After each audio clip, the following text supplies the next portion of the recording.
1:07 p.m. The State Board of Education is returning to open session. Quorum of the board is present. Regular meeting of the State Board of Education is reconvened.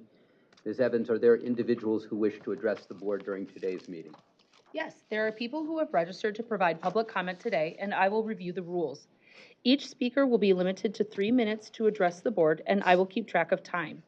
We will be strictly following the time limit so that everyone has an opportunity to speak. Please finish your sentence and end your comment when the timer goes off. Thank you for your cooperation. It is the practice of the board not to respond to comments during the public participation portion of the meeting. We will maintain an atmosphere of respect for all. Any person disrespecting anyone by name or otherwise will be asked to cease. Public participation will occur in person and virtually. We will begin with those persons that are physically in the room with us today and then move to those in the queue online. First in the room today is Ms. Lester. And board members, you have a handout that goes along with her public comment. And whenever you're ready, you may begin your time. Good afternoon. I'm Kathy Lester, and I'm here today to speak on behalf of the Michigan Association of School Librarians. First, I wanted to thank Dr. Sean Kotke and Dr. Alam Bazi for their work and collaboration in updating the teacher preparation standards for school librarians. Their expertise and professionalism is very much appreciated by our association. Second, thank you to the Board of Education for approving the standards today. Well-prepared school librarians are very important to our educational community. Years of research studies show that students that attend a school with a certified school librarian have higher academic achievement, higher graduation rates, they are more information literate, and they are provided with equitable access to inclusive resources within their schools. Studies show that what makes the difference is a school librarian who has the necessary training as a teacher and training in the comprehensive role of the school librarian in their school. Additionally, school librarians' collaboration with their entire school community and their ability and opportunity to work with every student in the school are important factors in the impact of their work. The Michigan Association of School Librarians is looking forward to continued collaboration with the Michigan Department of Education in ensuring that all students in Michigan have equitable access to school libraries in their schools. The handout I provided entitled Students Reach Greater Heights with School Librarians provides much of the research behind the impact of school librarians, and so I just wanted to provide that to you as additional resource. So thank you very much again. Thank you so much. Next in the room is Orbi, Devuri, and Aparna.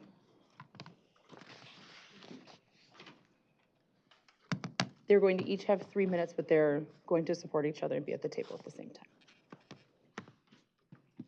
And whenever you're ready.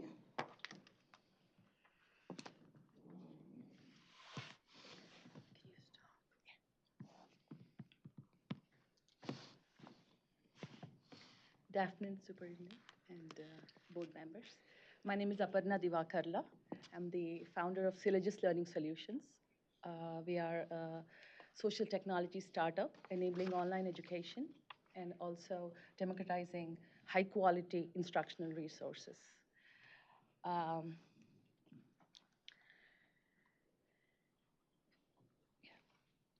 So I'm sure we've all heard the phrase "the universe in your hands," and my mom's gonna walk around. She's gonna show you our product, scilab.com, and we're gonna be showing you a solar model today. And I want you to all imagine you had this when you were in your elementary school learning about the planet, and think about how different your learning experience would have been. I know we're all here positively to affect education in our state, and I'm sure you all want to empower teachers and engage students. Time, isn't that what we all want more of? Imagine if teachers had 4 to 6 hours every week to interact with students rather than plan and prepare their lessons. What if students could really interact with solar systems, look at cells on their iPads and laptops, and really experience science? Scilab's the answer. We're pioneering a patent-pending AI-powered K-12 science education platform offering highly curated science content, seamless 3D integration, and AR/VR experiences, aligned with educational standards, and it streamlines lessons planning with teacher notes, slides, videos, images, all to engage students with immersive tools and supports diverse learning needs for an impactful and efficient teaching experience. Our platform offers a robust science education experience, integrating varied technologies to make learning effective and interactive. We provide high-quality instructional materials aligned with NGSS, state standards, and IB curriculum, all with curriculum-aligned images, quizzes, slides, teacher's notes, assessments, and student guides. It's a single-point kiosk for all things science, offering a one-stop source for interactive curriculum correlated content. Currently, we're in consultation with the Marshall School of Education at University of Michigan, and we participated in the Learning Lever competition, receiving high praise and promise for future collaborations. To date, we've showcased SciLab to over 200 parents and 50 teachers, and we've received enthusiastic feedback and high levels of interest.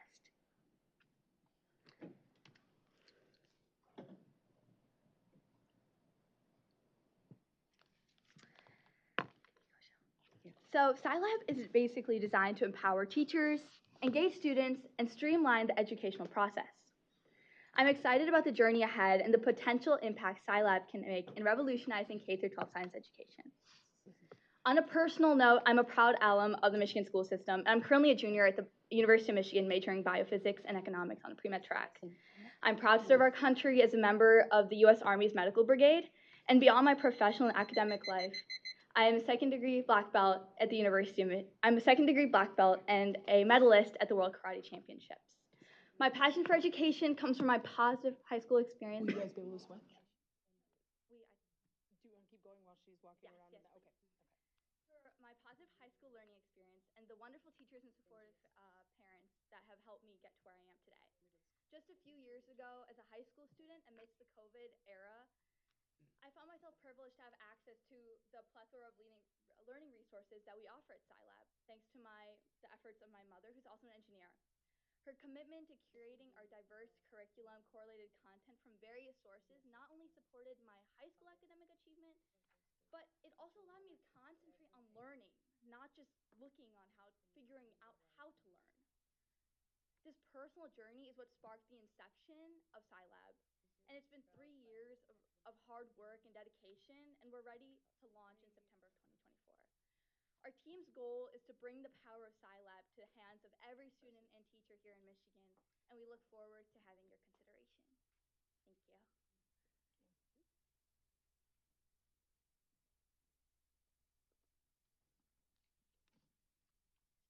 I'm sorry that we couldn't have a presentation right here. I think it was we would have loved it to be on the boards, but I am the patent holder for this technology, and it's all app free. So what you saw just now when I went through with the solar system is called augmented reality. You must have heard about it. It's AR. But most of the time, the AR models are you need to have an extra app to kind of download it. Here, you would just go. The students would go on a website, and they would have access to it on a tab, on a phone, on a laptop, on a projector, smart board, smart anything. The teacher would have access to it. There would be a teacher portal, student portal. Teachers would have access to AI-powered quiz generators, randomized quiz generators, depending on the level of difficulty that you would want, all correlated to curriculum standards, especially NGSS, which is so much model-based and experience-based and understanding the nuances of why you're doing what you're doing. I think this would be a perfect tool for that. And this is about 3 years of my work, and there's a patent pending on the process. We are also going to have something called WebXR. I would obviously would be more interested in a much more, open, where we have more of a talk, conversational presentation. I would really appreciate that. But at this point, I can say that WebXR is something that you can have a VR experience without the goggles. You can have it on your tab, on your phone, on your, projectors in classrooms. And all this It's been about 3 years of my journey, and it's based out of Michigan, and an engineer by profession. There are about 25 people all around the world working on this, and I appreciate my time here. Thank you so much. Mike, can you confirm that there are no persons online for public comment today? There's no one registered today. Thank you so much. That concludes public comment. Thank you very much. Board at 117, we are going to move to presentation on Optimize. Next item on the agenda today is a presentation on the work of opening the pipeline of talent into Michigan's special education, or Optimize. This presentation will share information about the administration of Section 94D of the State School Aid Act to create and support a task force to develop a comprehensive multi-year plan to attract, prepare, and retain diverse and qualified special education personnel to serve individuals with disabilities. We welcome our presenters, Dr. Michelle Harmala, Deputy Superintendent, Division of Educator Excellence, Career and Technical Education, Special Education, and Administrative Law, Ms. Lori Vanderplug, Consultant with Optimize, and Ms. Kathy Fortino, Project Manager of Optimize. This is an informational presentation. No board action is required. Presenters, welcome. Thank you, Dr. Rice, and it's a pleasure to have the two of you at the table, but also having worked with them over many, many years in special education, and then, well, I'll drop one of the many years in special education, and also in the work of, and also in the work of Optimize, which is specifically addressing the teacher pipeline and the educator pipeline for those staff roles that serve our students with disabilities.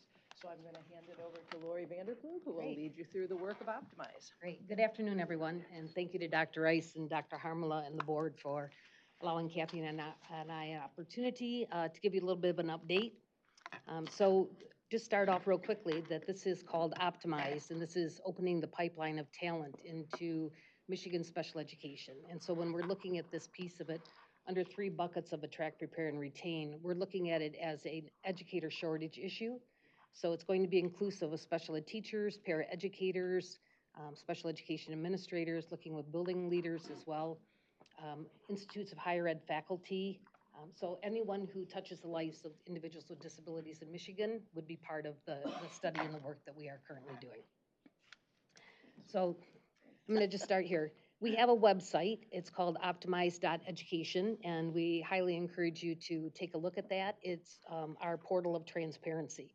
So it's kind of a one-stop shop that gives you all of the information that you need about the work that we are currently doing, and any recommendations that are coming out, and I'll talk to you a little bit more about that as we move through the presentation.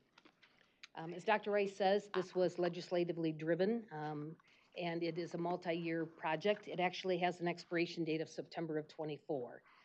So we're really looking at how do we have an opportunity to revisit some funding around this, particularly to keep the momentum going that we have. But we are commissioned by the legislators to really take a look at the Michigan system and our ability to attract, prepare, and retain not only an effective workforce, but a diverse workforce as well. And so that's what we're currently working on. So just real quickly, there were 5 areas under the 94D that we have been asked to take a look at. And one is just around the barriers that we have within Michigan's system around our qualified personnel. Looking at our educator prep programs, we'll talk to you a little bit more about that. We've met with 14 of our educator preparation programs around the state, and they are certainly partners with us in this. Just the overall attrition rates, why are people currently leaving the field in special education in Michigan, and how can we kind of plug the holes of that bucket and keep them. Taking a look at the state's licensing requirements around special education, and then any policy changes relative to the special education and particularly the shortage issue. So we built a mission statement, and you can see here that we're really looking at building and supporting and sustaining a new education system that can enthusiastically attract, prepare, and retain the workforce that we so desperately need. And if you see here, we highlighted new. We wanted to make sure that we weren't putting a Band-Aid on or trying to amend a system that wasn't getting us the results that we were really looking for and helping us really move in the right direction. So we're really looking at how do we develop some new processes and procedures and policies within Michigan that will help. The other thing that we were charged to do is look at this from a collaborative perspective. And so that we do have a coalition of partners, and I've got a slide coming up in a few minutes that will show you the level of partnership that we have. Just as a side note, just to highlight a little bit about the partnership, to date, Kathy and I, in helping to lead this work, we've had over 400 partners across the state of Michigan that have participated at multiple different levels of activities that we've engaged in, from our core team to our task force to our action teams, and you'll see some evidence of that a little bit later on. But we're very proud of the fact that this is not a small group kind of studying the issue and making recommendations. This is the voice of the field in Michigan that is doing this work that Kathy and I have the privilege of being able to help facilitate. So here's our partners that are on our task force. The task force, again, was legislatively driven. They're a body that we meet with quarterly, where we make our recommendations to them that allow us an opportunity to move the recommendations forward into whatever process or procedure in Michigan would be required for us to get to the results that we're looking for. So we've got a lot of partnership on this particular group. I do want to just sidebar for a minute and say part of the concern that Kathy and I had early on when we were challenged with this position was the lack of comprehensive data that's really available in Michigan for us to be able to study the supply and the demand. So we didn't really even have a handle on how many openings there were in Michigan in special education and by what discipline. So school social workers, school psychologists, paraeducators, special education teachers. We didn't really know, and we didn't have that information available to us. We also didn't know the supply piece of it. You know, we knew how many people were going into the educator preps, but how many were actually completers and coming out and accepting positions in Michigan. So the supply and demand data was really a little bit cumbersome for us at the beginning. We did develop a survey that went out through MACE, the Michigan Association of Administrators of Special Education, and it went out to about 750 entities. We got maybe 275 respondents, so not a really high percent. So the validity and reliability of the data you'd have to take into consideration. But what it did tell us is we have a critical issue in Michigan. We had just out of the 275 or 6 respondents, there were over 800 openings for paraeducators, just in a third of our respondents. So you start multiplying that and it gets to the magnitude. We knew we had 215 openings in school psychologists.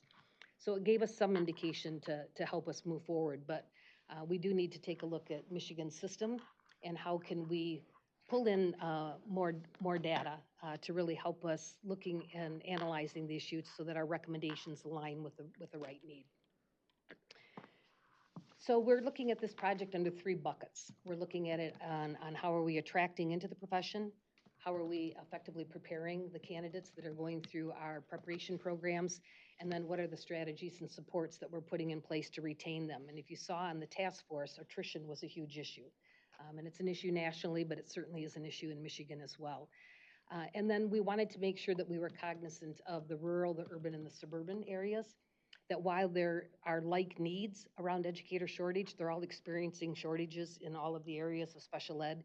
There's very distinct differences in how we need to align our strategies and supports to meet their needs. And that we're also stressing equal importance of those 3 buckets, that a lot of places are putting strategies in place to retain the current qualified so we don't lose them. But if we're not attracting into the pipeline and developing and preparing them, then we're going to have a significant gap in our supply and demand as well. So all of the work that we're doing is very intentionally around all 3 of those buckets. The other piece that we're putting a lot of emphasis on are short-term, intermediate, or midterm and long-term strategies. So what are the recommendations we could do right now that would not require a lot of time and maybe no funding, that we know could help mitigate the impact of the educator shortage? What are some of the midterm ones that might require some additional partners to be at the table? It may require some additional resources. And then the long-term meaning the special ed credentialing that we were commissioned to take a look at, which was our first recommendation. We know going through the Mars rule process is going to be significantly cumbersome and time-consuming, and that's really a long-term strategy. Other policy-related issues could also be long-term as well. So just to let you know a little bit about the structure, 94D required us to have the task force, which I showed you the partnerships that we have. But when Kathy and I first started, We developed a core team. And on that core team, we've got Michigan Department of Ed. Terry Rink is a partner with us on that, as well as we have parents representative, we have institutes of higher ed, we have administrators, Michelle. We have a number of people, and they're our thought partners. They're really our think tankers, helping us to verify that we're doing the right work, that we're moving in the right direction, that we're pulling in all of the perspectives that need to be at the table, and really giving us good guidance on the work that we need to be doing. Subsequent to that, we developed a number of action teams, and I'm going to talk to you about those. Some of the first work that we did is pulling together a group of people that helped us identify what are the barriers in Michigan's system currently. And we identified 127 barriers to us being able to attract, prepare, and retain. And then we did an influence map. And then based on that influence map, we took the top reasons that would have a domino effect on multiple others. And then we developed action teams around that. So this is not us kind of looking at what do we think we need to be doing. This is really the group of the voices and the perspectives around the state that helped us identify that. So you can see here, these are our action teams. The lighter blue is where we've completed the action team work and recommendations have actually been taken to the task force for approval for us to be able to move the work forward. And then the darker blue are the ones where we are currently in process of them as an action team, or we haven't finalized the recommendations in the approval process yet to be able to move that over. So you can see that we have the teacher credentialing and the standards. That was one of the first ones, and Dr. Harmala actually participated on that prior to her new appointment, so we were thrilled to have her with us. And we made a recommendation to change the special ed credentialing system in Michigan that would have an impact on our educator prep programs. But by doing that and changing what we felt was kind of an antiquated system, it would really allow us a stronger opportunity to attract more candidates into the preparation program. So it really is a great attraction strategy. Prior to us getting the credentialing, we did not have a comprehensive set of special ed standards in Michigan that really drove consistency and continuity across the university prep programs. So under Gina's great leadership at OEE, and she's been a phenomenal partner, and certainly in collaboration with Michelle and Dr. Rice, they initiated a work group that has they're ready to make recommendations around the standards, and so they will be presented to the state board sometime in the near future, and then that will allow us an opportunity to then start the credentialing process through the MARS rules and make that change. The unfortunate piece is, and I'll just be transparent because that's who I am, you know, we're years out before we're going to be able to reap the benefits of that change, which we significantly need in order for us to be able to bring more candidates into our preparation program. But we're working through the process. So a couple other ones, the school psychologist, MASP had a wonderful work group, and they made some recommendations. They did a study of the psych programs in Michigan compared to Ohio, which has similar population and demographics, and we're 5 preparation programs short of what Ohio prepares. And we have 215 openings in school psychology right now. So, you know, we made a budget request to look at adding an additional program. We don't have a psych program from CMU North, and so we have a significant barrier in looking at filling that pipeline. So we're really excited about that. MACE is looking at some special ed administration credentialing, and Dr. Harmel has been very involved in that process as well. The building leader inclusive, we worked with the Secondary Principals Association on this one in collaboration with MACE. And it's really looking about how do we develop building principals to be strong, inclusive leaders that really are going to be help us with that good working culture support so that we can retain the current personnel that we have. And we're really excited about that. Have a great one with paraeducators that was done in collaboration with MEA. And very excited. We've turned it over to MACE, and now we're in partnership with MACE in relationship to that. They're looking at some professional development that could lead to some credentialing or micro-credentialing for paraeducators. Very excited about that. One of the largest ones that we recently finalized, and the recommendations will go to the task force on Thursday and the core team on Thursday and the task force at the end of the month, was around behavior. And behavior is one of the most critical issues for people leaving the profession, are the challenging behaviors and the lack of administrative support around those. So we had a very large group that came in. They identified 3 particular areas, and then we broke off into sub-action teams that really studied and were finalizing their recommendations. And that really is going to have definitely system improvement. We're not looking at building pockets of excellence around Michigan. I came out of Kent ISD and Kathy came out of Muskegon ISD. We're not building pockets there. We're looking at how do we have a statewide consistent system of support. And so we're really excited about that. We've been working with Misha on the speech and language. Those recommendations will be moving forward this week as well. In the end of May, we held two work groups. One was on paperwork reduction. And we know what IDA requires us to do from special education, but we also know that we have a tendency to overimpose additional requirements above and beyond. And so we had a work group that's really studying that. It's going to require us to break off into some sub-action groups as well. And then workload, caseload. And that's where we are finding with the educator shortage that because we have few too many people, then the current staff have excessive caseload and workload responsibilities to make up for that, because we do have to provide the free appropriate public education to our individuals. So that's a really tough one. We just finished a deaf and hard of hearing and interpreter one. We have not gotten their final recommendations to be able to move forward quite yet. And then we're in the process right now of identifying future action teams. One in particular that Kathy and I are extremely passionate about is we didn't feel that we've embedded enough intentional strategies around recruiting a diverse workforce. And we really want to be able to be a little bit more intentional of making sure that we're doing that outside of just having representation on our action teams, but what are the intentional strategies around that, so that we do have personnel that represent the students that they're servicing. So we're really excited about that. Then we talk, those are our partners. Just to let you know that when you go to the Optimize website, you're able to see all of the action teams. It will list all of the people who participated on it and then what their recommendations are. I'm a sidebar just for a minute, if you don't mind. When Kathy and I started this project, we made sure that we were very intentional about having a diverse representation of perspectives on all of our action teams. So not only geographically, but by position. So every one of our action teams has parent representation, university representation. The 2 that we just did on workload, caseload, and paperwork, we actually had an attorney on both of those. We have administrators, we have superintendents, we had general ed principals, general ed teachers, all of our specialized instructional support personnel. So everyone that would have a stake in the game related to these topics are at the table, and all of their voices have equal representation in providing the feedback. So we're excited about that. Do you want me to try and show that, or just let them see it later? I don't know if I can. Yep. That's the charge, that's the excitement, and that is the true benefit of being a special ed teacher, is to watch that growth of that student.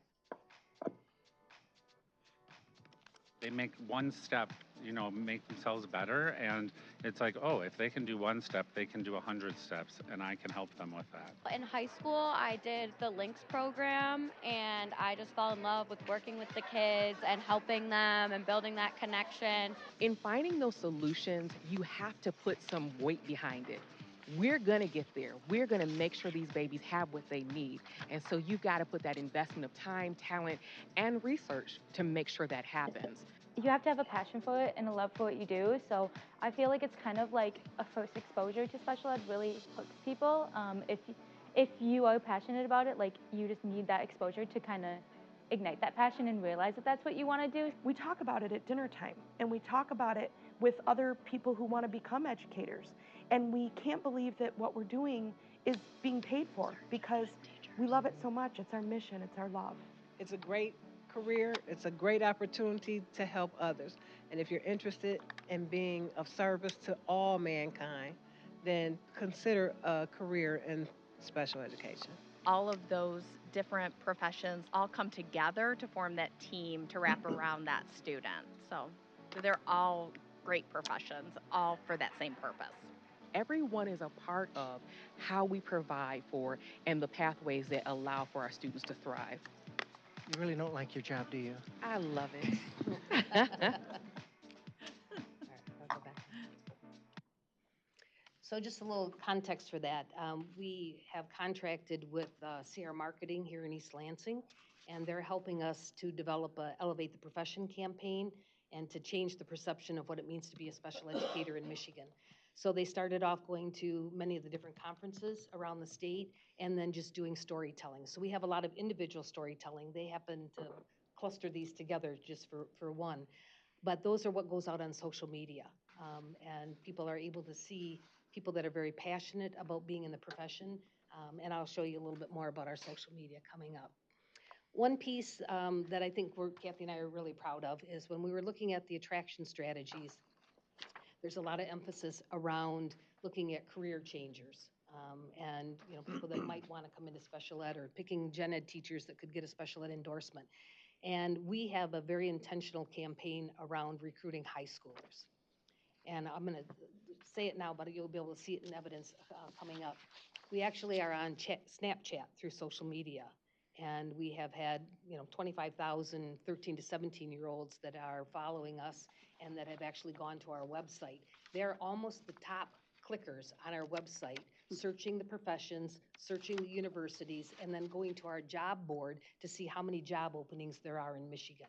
So we're doing a tremendous, the response we're getting is huge. So versus trying to get career changers, the research is showing going through the alternative path isn't necessarily a good retention strategy. We're trying to get the young ones to prioritize this. So we're really excited. We're promoting a lot around dual enrollment. We actually have had a campaign with our high school counselors. We realize that many of us in special education are discouraging our own family members or others in going into special education. And we heard a lot through the grapevine that many counselors were discouraging students from going into education as their preferred profession due to low salaries coming out and high student loans and just overall working conditions and safety in schools. And there's a whole litany of reasons. So we did intentional outreach to the high school counselors, and you can see the little message that we sent them on the right part of the slide, encouraging them to learn a little bit more about Optimize and about what we're doing and our engagement with the high schoolers so that they can change their messaging around with the high school students and really help promote the profession. So we're excited about that. We have 10 different professions that we've started with on our website. We didn't break the special ed teacher down into all of the different types of special ed teacher, but these are the ones that we have started with.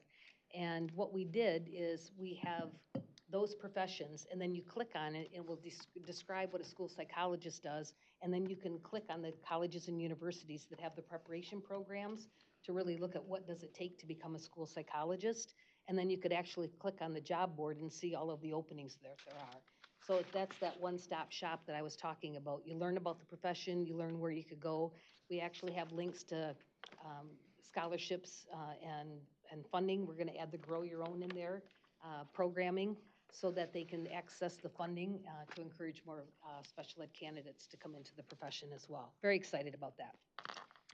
Just a little bit of the metrics around this. We actually launched our job board in January. This was not intended to supplant what ISDs or locals are doing. This is to supplement. This is one additional way of advertising their openings. It's not to replace what they were doing. And as of May 23rd, you'll see we've had 2,734 job listings. We know that's an underrepresentation for the number of openings we actually have in all of the positions. So we have some work to do. We just did a presentation earlier this morning to encourage the locals and the ISDs on how to word their postings and where to post them that we can draw that information in. But if you look to date, this is starting in January, over almost 21,000 job seekers have clicked on our job board looking for job openings. So that's a pretty impressive metric. This just tells you what the highest one is, special ed teachers, school psychologists, paraeducators. So it just kind of lists us, and this tells us how many people have actually clicked on those professions or looking at them on the job board listing as well. We do some paid ads, and I'll show you the metrics around some of that in just a minute, but this ad happened to be why I love the profession. And it goes out, and you can see that it goes out on a lot of the national links as well as our state links. And we've gotten a tremendous amount of traction around this. This just talks to you about that we have about 150 cities where users are looking at Optimize. They're able to track where the users are. Full transparency, we're just not getting enough response and traction from the UP. So Kathy and I in the marketing firm are talking about doing a back to school tour, maybe in September through the UP, and try and do storytelling with the special educators that are up there so we can promote the UP as an area for hire as well. This is our metrics to date, and I just want to highlight a couple of things for you. The white line at the bottom were our total metrics for our social media campaign, our Elevate the Profession campaign in 2023. And you can see that we had 5 million, close to 900 impressions on all of those social media links. And then 51,000 of them actually went to our optimized website. If you look at 2024, and that is from January 1st until just this week, we are already over 6.6 million. So just in the first quarter of this year, we've already exceeded all of 2023's responses. Let me take you back quickly to Snapchat. If you look on the impressions link, Facebook, we're at a little over 2 million. You go down to Snapchat, and it's we had 1,433,000. 25,000 of them went to our website, as I mentioned a little bit ago. So when you've got 13 to 17-year-olds clicking on the website looking for professions and jobs, that's pretty impressive. So, and then you can see the response we've gotten from the Google ads. Again, very, very high response. And we're pulling in people across the nation. So we're also looking at how are we communicating to Ohio, Indiana, Illinois, some of our surrounding states that we know through our metrics are following us in the work that we're doing, and see if maybe there could be some opportunities for attraction there as well. We need to put Michigan back on the map as being the exemplar for special education. Just to let you know that we have a newsletter that goes out monthly through our CR marketing, and it keeps you updated in relationship to all of our activities that we're doing, anything new that's coming up, plus gives you an opportunity for all of the updates on the metrics. But it is a way of keeping up with what's happening. If you are not currently receiving our newsletter, I recommend you go in on your PowerPoint presentation and sign up so you can be a recipient of this information and see the work that we're continuing to do. We've got about 1,500 people right now, and that includes all of our legislators receive it monthly as well.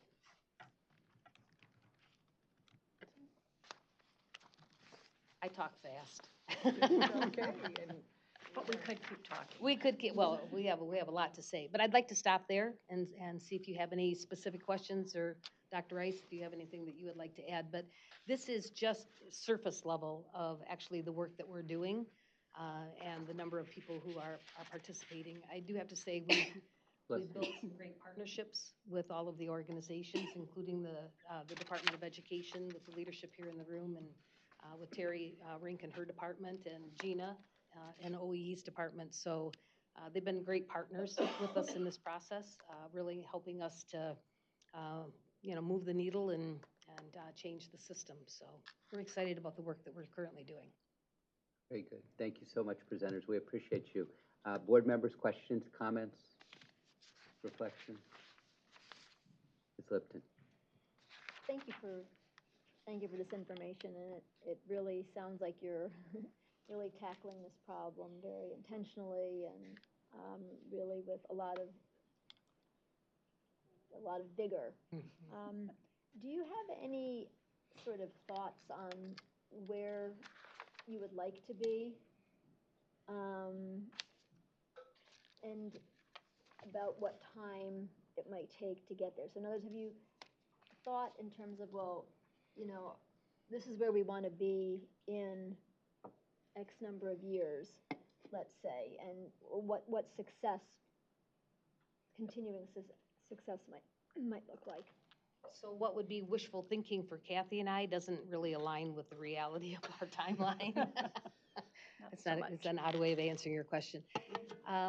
Knowing that with the standards and the credentialing, we're 2 or 3 years out with that process, that is one that is definitely on the top of our list to have accomplished, because it's really going to make a significant difference in our ability to attract in. Changing or having new standards will really help us elevate the preparation to align more with the needs of individuals with disabilities and their families across the state. So that's kind of a top priority. Some of the others will have to go through appropriations. We've sent some through this year. We might have to send some more through next year. So that's going to be a timely process, if some of them have some funding implications. We have 2 or 3 of the work groups that do have Mars rule change recommendations. So we're hoping to bundle those all in one package and put those out all at one time. So there are some that are going to require a little bit more change. I think realistically, if I could answer your question, we're 8 years out before we're going to reap the benefits of this work. Do you want to talk about the end of our funding? Well, I think I did at the beginning. Our funding for this project actually has an expiration of September of '24. So Kathy and I have both retreaded many times. We've both been in special ed for 48 years. So, we're doing this because we love to do this, not because we need to do it, but it's important work to do. So our concern is with the absence of a continuation of funding, unless it does get into this budget, which we did put in a budget request for, we don't really have anybody or an organization who would be able to be neutral enough to be able to move this work forward and hold accountability. So I think, if I can be transparent, Dr. Harmala and Dr. Rice, I think Kathy and my biggest fear is that we have built great momentum and we've got very strong recommendations that we know are going to improve our system on the table. And if we don't continue to move this forward, how initiatives can be gone away in a heartbeat. And our individuals with disabilities can't afford to have that happen. Cannot afford to have that happen. So they deserve to reap the benefits of the recommendations that we're making to change the system. It's just that Michigan's process and procedures, it takes time. It takes time. So yes, I bet we're 8 years out before we're going to see real changes in this. Just to go back for a brief minute, I live in Washington, D.C., so I do all of the national work as well and follow all of the states around this particular issue. And Michigan ranks second highest in the entire nation for having the largest decline in enrollment in our educator prep programs. So while we had a national average of 38%, Michigan was teetering at 66% when I started this project. And due to the Grow Your Own grant money, that has been allocated out there, there has been a little bit of an uptick in enrollment in the educator prep programs due to the funding availability. Not many of them are special ed candidates, unfortunately. So there is a little bit of an uptick in relationship to that, but we have a long way to go before we're going to have enough candidates going through our preparation programs to meet our demand. We're years out before we're going to reap that. So even if we change the credentialing, by the time we get the universities up to speed, and we get candidates attracted into that program, and it's 4 years before they come out, before they get hired, there's the calculation of my 8 years. Thank you. Ms. Lipton, anything else? Okay, thank you. Other board members? So you're offering a series of recommendations in a wide number of areas. Correct. Some of those are going to come into fruition long before 8 years out. Correct. And certainly, the more advanced candidates are, the more likely it is that they're going to make a difference sooner rather than later. Correct. So for example, if you imagine taking a special education paraprofessional who's been working with children for 15 years, who through one of our Grow Your Own programs is able to get certified. Yep. He or she is going to be in a classroom of his or her own, or helping out with, or in a resource room, or long before 8 years. Going from gen ed to special ed, similarly, long before 8 years. But there are things that will take us 8 years with the current constraints, with the current structures, and we do need to reflect upon how we might expedite in certain ways. It's hard to force ripen a middle school child in a Grow Your Own program. I mean, I'm 12. I'm not likely going to become a teacher in the next 4 years. But there are people who are more advanced, who we can imagine coming to fruition, if you will, sooner than that. We just did storytelling with one of the first graduates out of the Washtenaw CMU, or EMU, Paraeducator Grow Your Own program. And so he did some storytelling for us, to advertise that as a pathway to get to the certification. And that was exciting. So while we are doing a lot to attract paraeducators into the teacher pipeline, we have just as much of a concern as how are we then attracting and filling those open positions of paraeducators when we're moving them forward. So we're being really creative with offering a pathway to get them in, but then it's one of our highest openings in special ed. So how are we recruiting new people to come in to be paraeducators? And then through our paraeducator action team with MACE, there will be a lot of professional development, which will be a great preparation strategy, but it's also a retention strategy because they're going to feel valued and respected for the work that they're being asked to do. And that's rolling out now. And that's rolling out now, Have you had correct. the opportunity to speak to participants in our Grow Your Own programs, either our Grow Your Own support staff to teachers or Grow Your Own students to teachers programs? The participants, not the people who are doing the instructing. Right.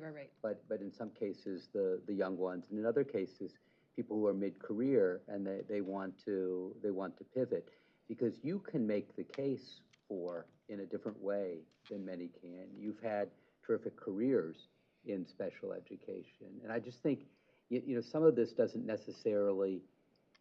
If a child goes through general education, he or she may have very little interaction with special education, and so isn't necessarily considering it. Here she says, well, I want to be a second grade teacher like Mrs. Norman or Mr. Smith was my second grade teacher. They don't necessarily have the experiences in special education to say, I want to do that. But what we found with the kids in Holland, with the kids in Lansing, with the kids in Macomb, if you have experiences with students with disabilities, you're charmed. Right. You're geeked by it, and all of a sudden, this is a new career pathway for you. So we're promoting the peer-to-peer programs, which I think, Dr. Rice, is what you're kind of referring to across the state. And we generated a list of all of the locals that offer the peer-to-peer program so that we can start talking to the the peer-to-peer is where you have a general education high school student is a peer or paired up with individual with disabilities or high school student with disabilities, so that they're developing that relationship and you're getting that early exposure to special education. So those are the ones that we're really targeting from the high school level as well, those that have had early exposure to special education that we could encourage to go on. One other piece is that part of the paraeducator work group, we're working with SHARM ISD, who actually has a career tech ed program, and the career tech ed program is to develop paraeducators. So then, instead of rolling in, I'm going to age myself, auto mechanics or cosmetology or They something. still exist. Okay, good. Okay, good. All of those great Okay, programs good. still exist. But anyway, other than those, they actually have a career tech ed program for paraeducators. So high school students could go through the career tech ed program and come out kind of with a certificate, as a paraeducator. So we're trying to be as innovative as we can with lots of programming opportunities, but also showcasing and storytelling the success of those programs to build momentum. So we do also, we have not done a lot of interviewing of Grow Your Own candidates, but we have done a lot of meetings with Talent Together and other ISDs that are supporting, like Van Buren and so forth, that are supporting Grow Your Own programs to get their perspective, watch how many candidates are moving to special ed in that regard. I do think peer-to-peer is powerful. It is very powerful. Because it's how a lot of us got to here. Yeah. I was going to be an elementary teacher until I had to get placed in a special ed classroom to be a or a student helper. Didn't even want to do that. 50 years later, I'm still doing that, It's just kind of, that is very powerful, It is very those connections. Thank you. Just to let you know, Van Buren ISD is our fiscal agent for this work, and Dave Manson, the superintendent there, is also on our I'm in our core team. and been phenomenal, absolutely phenomenal to work with. So he's got very intentional grow your own programs coming out of that around deaf and hard of hearing. Actually, I think he had 60 candidates that wanted to go to Madonna's program for the bachelor degree. So he's intentionally using his grow your own dollars to build the capacity within special education as well. So we've got some real ambassadors and champions out there. No doubt. And just to be clear, superintendent is not related to that Mamson. Any other questions or comments? Any recommendations you have? Anything you'd like to see us tackle or information that would be helpful for you? We're going to have an additional conversation about funding later. Keep us in mind. I'm well aware of the September 30th deadline. Okay. Thank you very much. We appreciate you. We appreciate your work. And we appreciate your decades of service to students in Michigan. I think When you're nearing 50 years in the profession, right. That's powerful. We've retained ourselves. We're a champion for retention. Who'd have thunk it? Yeah, thank you. We Thank appreciate you. your time today. We appreciate you as well.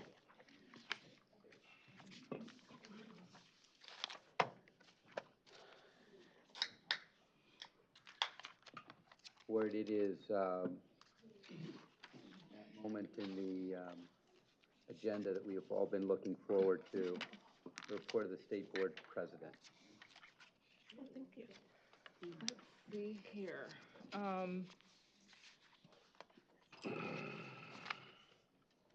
I first want to start by also acknowledging Bill DeSessa and his family, and definitely sending out my condolences and prayers to the family as well as his colleagues. This month and we'll celebrate Juneteenth, and we'll hear more about Juneteenth. But many of us know this holiday as the second Independence Day, and happy to hear about the resolution that will be discussed later today and hopefully passed, so I won't say too much more about that. I do also want to acknowledge that this is Pride Month, and it's the month that we celebrate the courage, the resilience, and the contribution of those within the LGBTQ plus community, and always making sure that we remain committed to do more to support the rights of that community, ensuring equality, justice, and inclusion for all. I also want to bring note to the fact that between our last board meeting and this board meeting, we commemorated Brown versus Board of Education, the 70-year anniversary of that monumental ruling that was to eliminate segregation in schools, and had such a great impact on the civil rights movement here in our country. What I will say is that in light of some of the reports that we will hear today, just as I was getting out of the car, hearing about some of the release of the kids' count data, yes, we know that that data is often outdated. But we just know we have a lot of work to do. Though it's been 70 years since that case, there's just still a lot to do. I think about my own home area, where Saginaw in Flint, Michigan.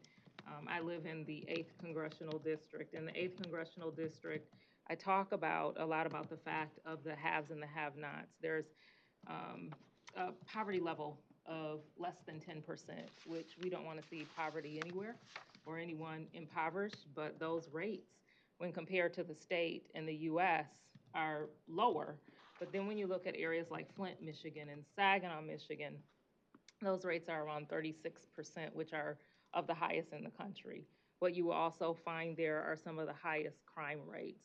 What I have also seen, unfortunately, is recently a report that was released, and I'm failing to remember the author of this report, but it was a report that showed that when looking at some school districts in comparison, and I think it was like 24,000 school districts. Yeah, it was like 25,000 school districts. They looked at pairs of districts. And when they looked at Saginaw in comparison to neighboring Frankenmuth, the differential percentage for impoverished kids from one school district to the other was 45%. Across the country, that's 5%. So Saginaw was noted as having one of the highest differentials between school districts. And so as we, in light of this 70-year date, again, we just know that we have so much to do, because we also know that as we look at those statistics, we'll be talking about gun violence, will be today. Of course, we're talking about graduation rates and retention rates. And we know that we can't look at those singularly without also making sure that we're addressing the needs of our children. And we have a long way to go. And I think that's it for me. I will pause there. Very good. Thank you so much. Report of the state superintendent is the end of another school year.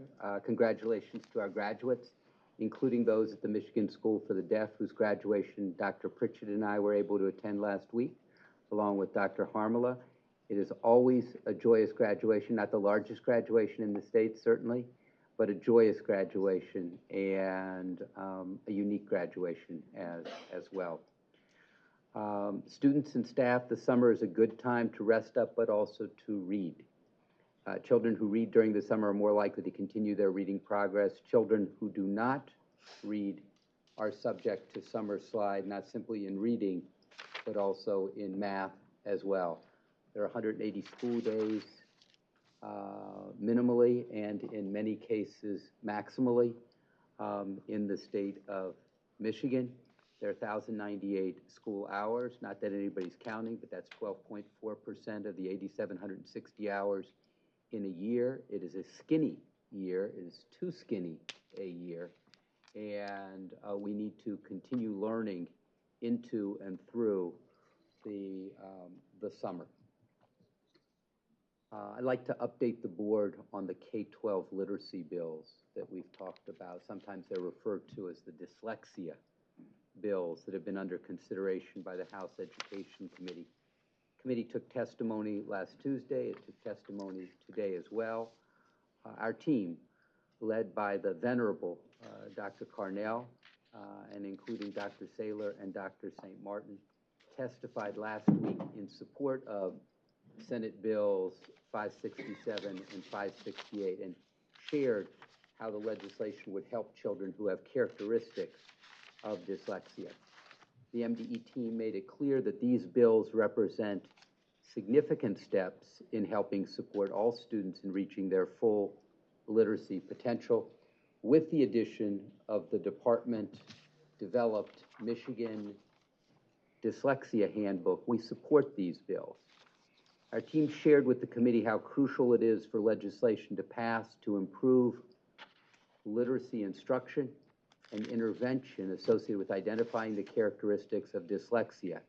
Our team also shared that children need to have strong decoding skills and to be able to connect sounds to letters, and shared that learning to decode is foundational to learning to read.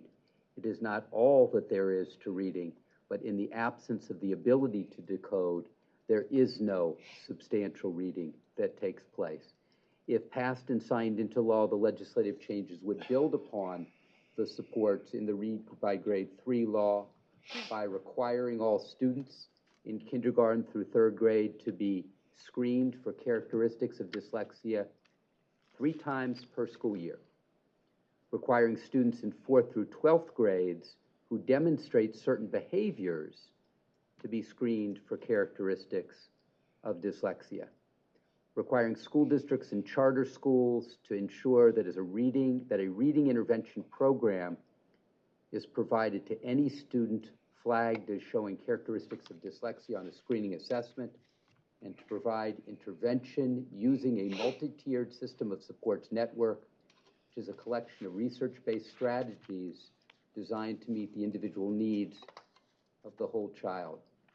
Requiring all literacy consultants, Dr. Chapman, all literacy coaches, and other staff providing reading instruction or reading intervention to receive professional learning that includes training on characteristics of dyslexia and instructional accommodations, among other things.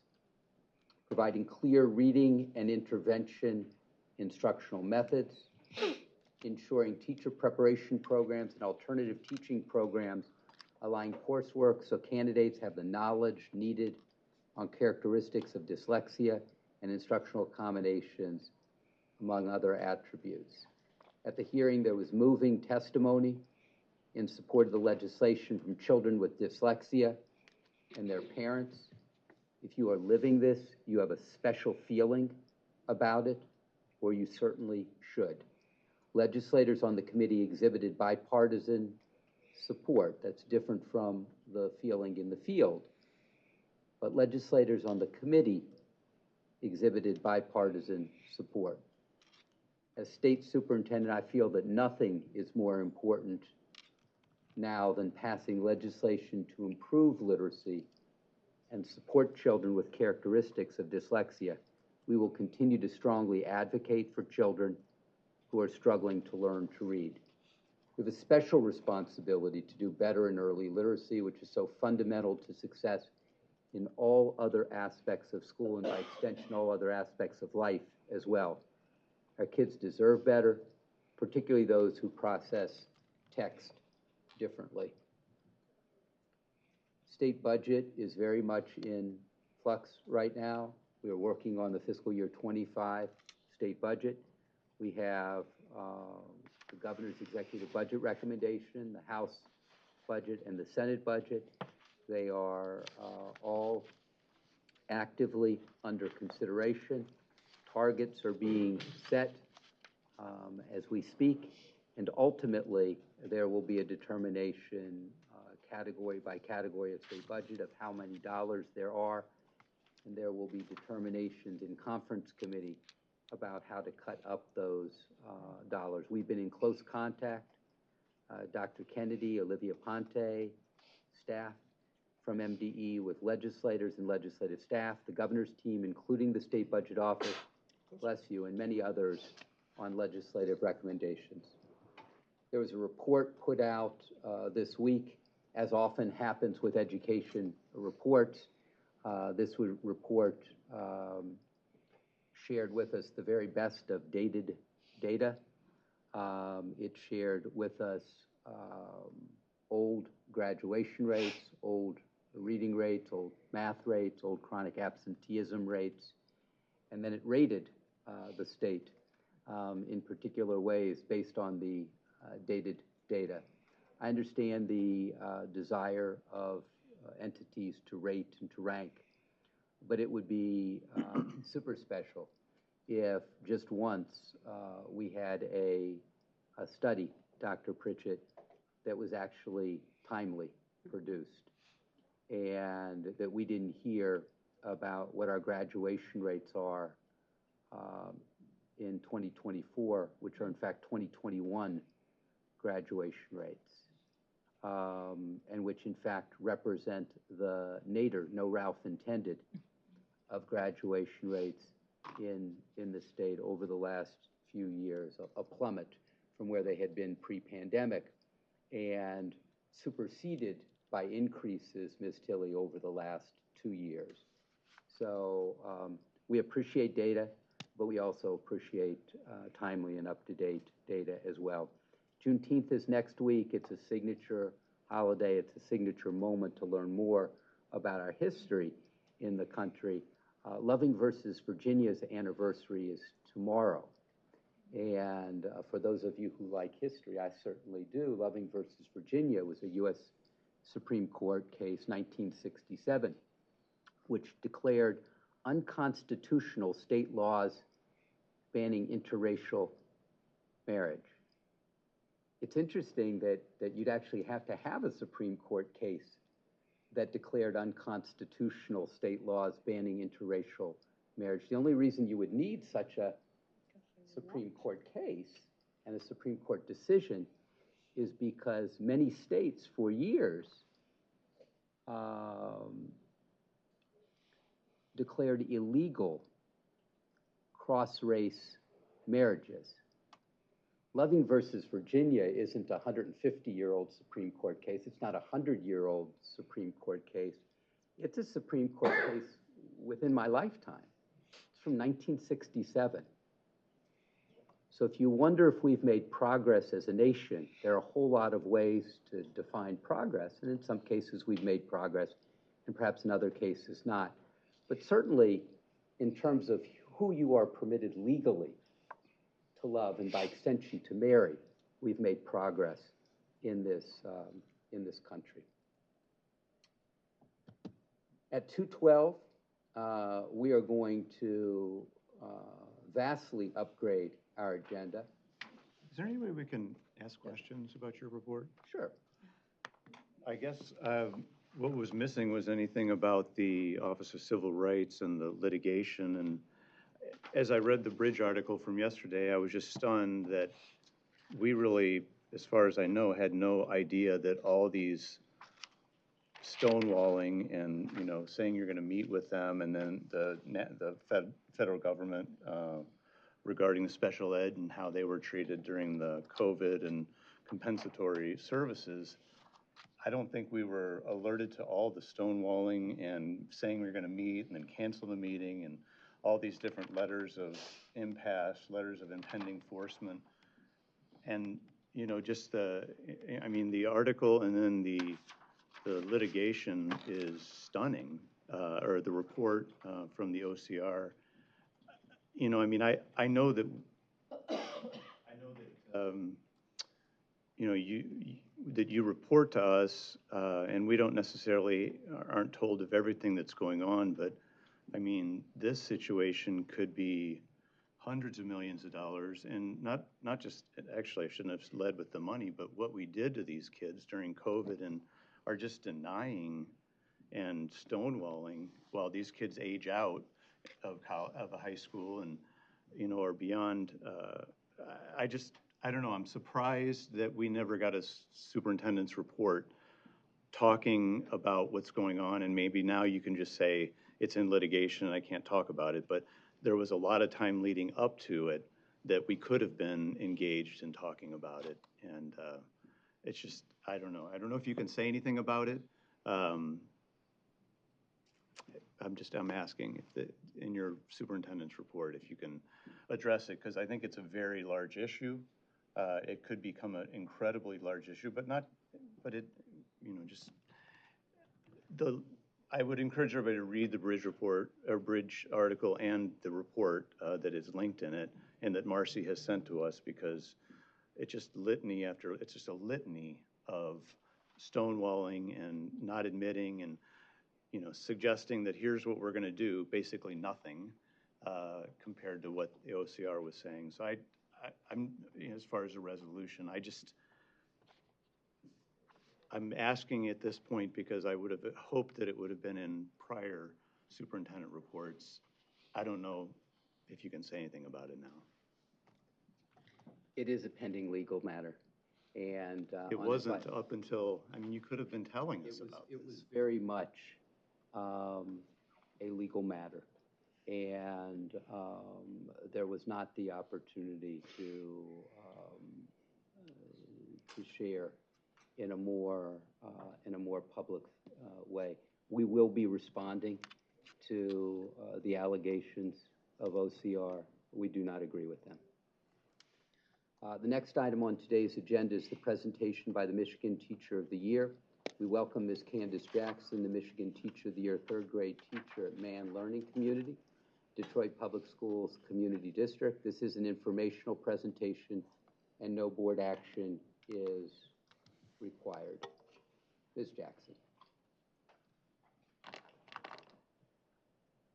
Good afternoon, everyone. I am going to be giving what will be my final presentation for you as a committee today. It's been great, and thank you guys for listening and humoring me for the last 10 months. I thought what better way to end it than to talk about some of the great teachers that I've met on my journey. And I'm going to be talking about what it means to have the imperfect classroom. The imperfect classroom means embracing the reality that perfection is unattainable and accepting that you don't have to be perfect to make a difference. The teachers that I've met over the last several years or last several months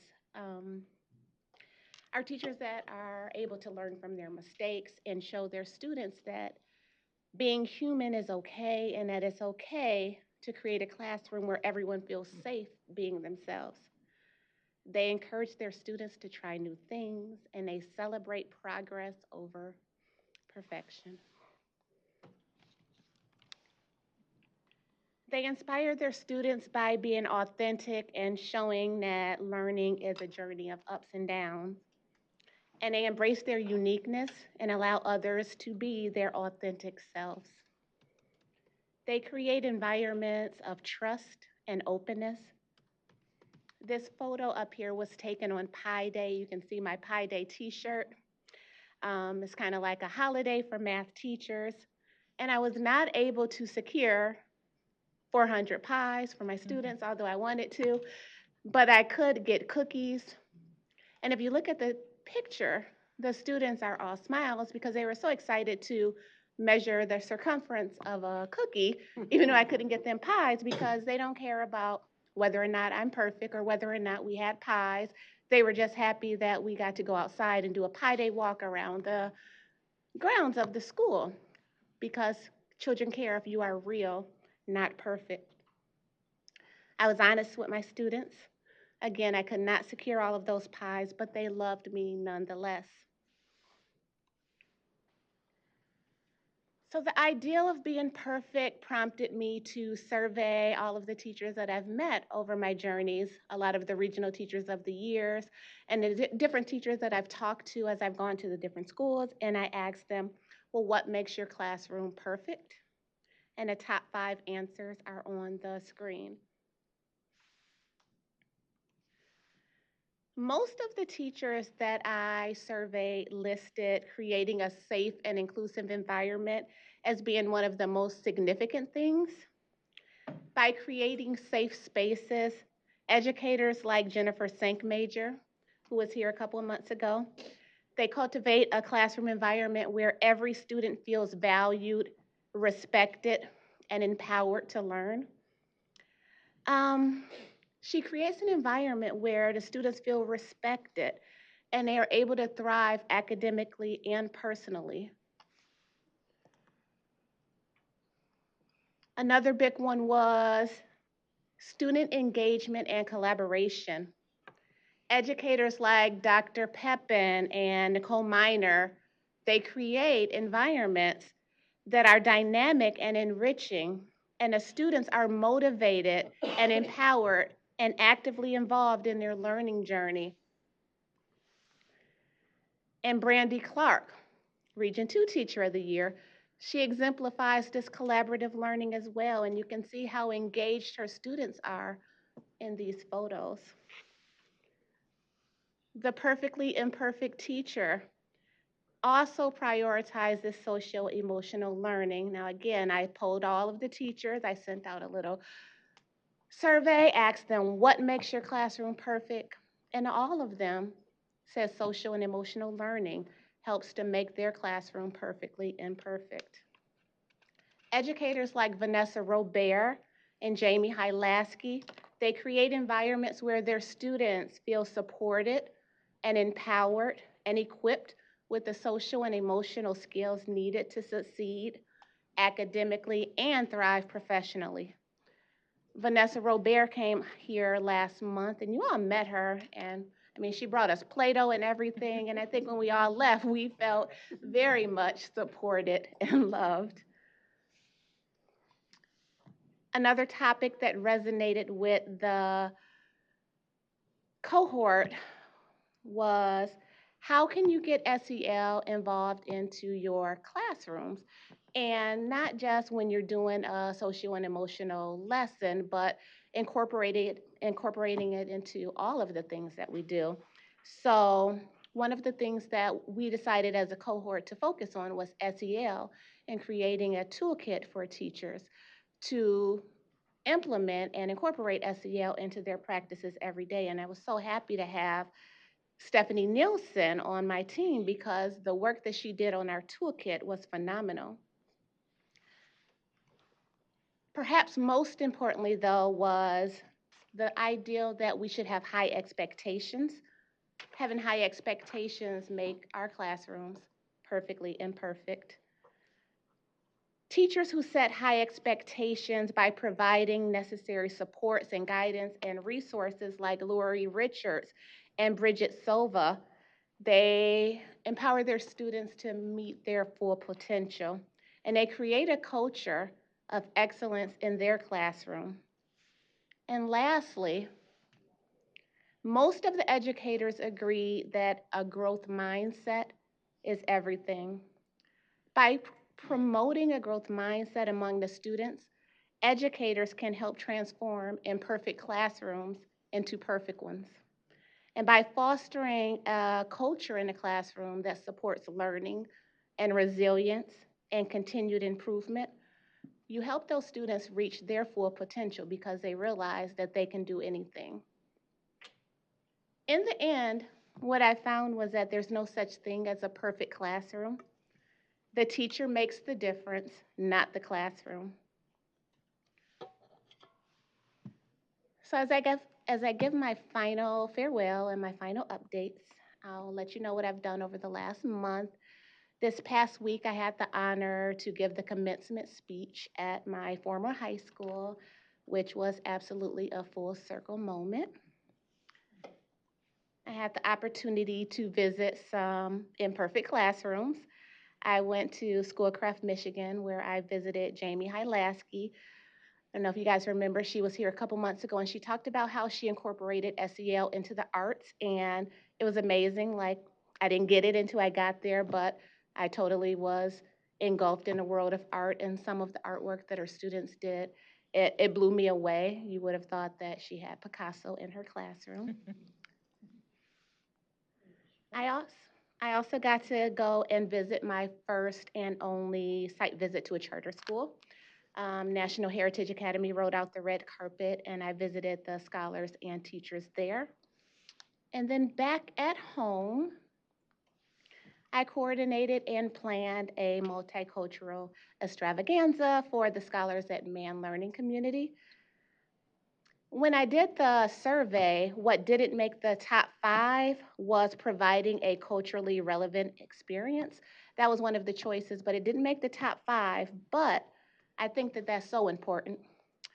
In response to the growing Spanish population at my school, I decided to turn the annual family game night that I plan every year into a multicultural game night. And it's proof that you don't need to reinvent the wheel or change what you're doing to be culturally inclusive. You can make minor tweaks, and that can make a huge difference in making the families feel included. Not pictured, Michigan Department of Education's very own Renee Garcia came to my school about a week or 2 ago, and she was a guest reader. And on behalf of the staff and students at Man Learning Community, I wanted to give her a thank you. And she's usually here, but she's not here. Once again, I want to thank you guys for listening to me and humoring me. Your attention and consideration has been greatly appreciated. And it's been an honor to share my thoughts and ideas with you over the last several months. Oh, I forgot I put that up there. Some of the things that I am looking forward to, I'm going to be going to the Ron Clark Academy, the NSTOY Teacher Conference, which is the National Network of State Teachers of the Year Conference, and then also Space Camp. That's all in July, and then I can finally sit back and relax and get ready for the start of the 2024-2025 school year. Again, it's been an honor. Thank you so much, and I hope everyone has a great summer and happy Juneteenth.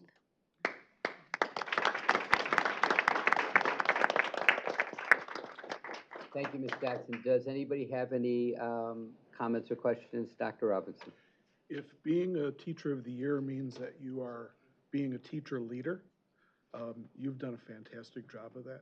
The thing I've really appreciated all the way through to your final presentation was you turning the spotlight away from you and onto all your other fellow teachers and students and leaders in buildings.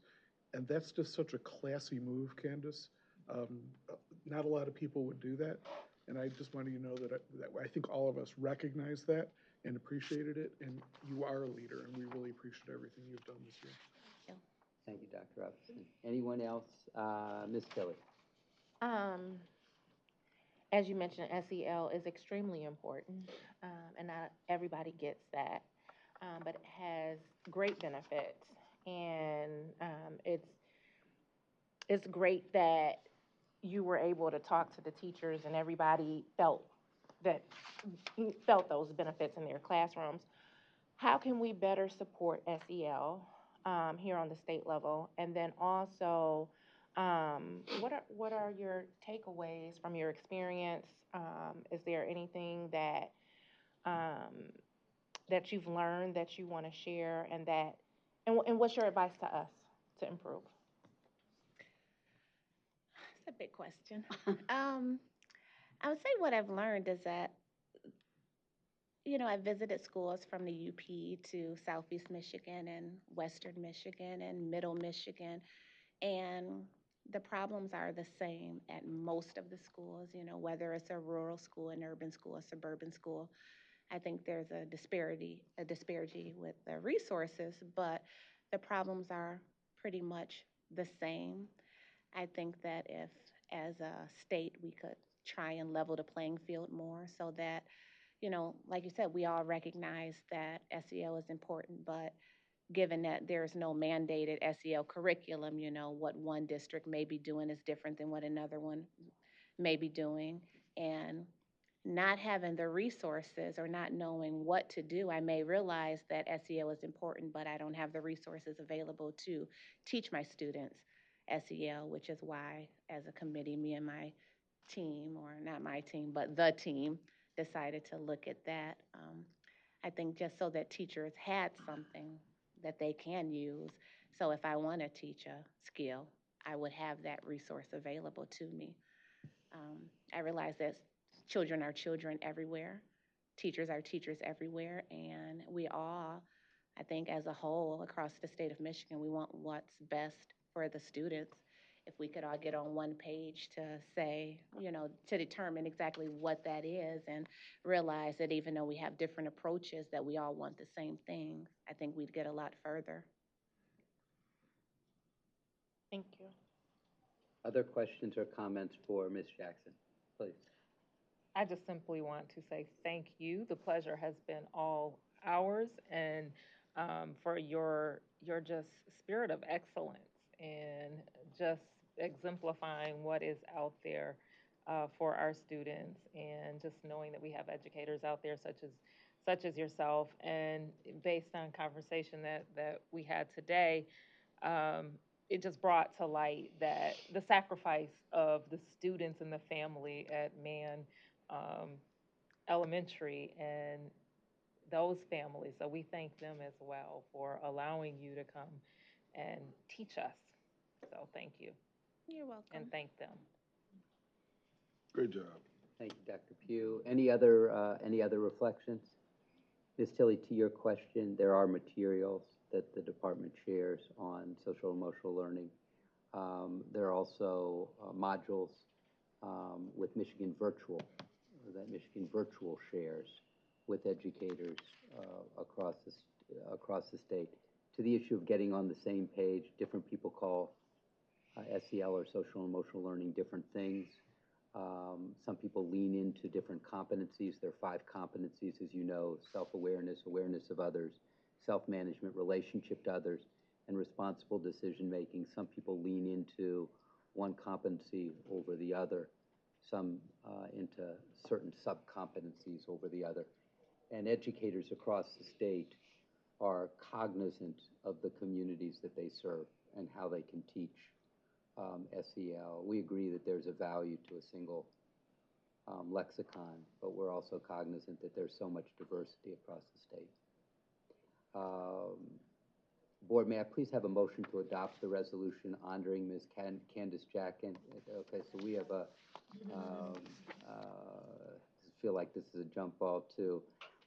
Motion by Dr. Robinson, second by Senator Bullock. Is there any discussion? Are there any hanging chads? If we could have a roll call vote, please. Bullock, Absolutely. Lipton, Yes. McMillan, Yes. Pritchett, Yes. Pugh, Definitely. Robinson, Yes. Snyder, Yes. and Tilly. Yes. Motion carries. Give her a big round of applause for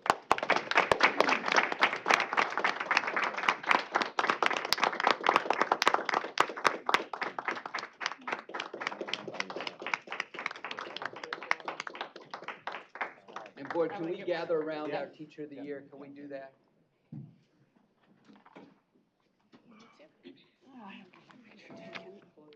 Just pretend I'm there.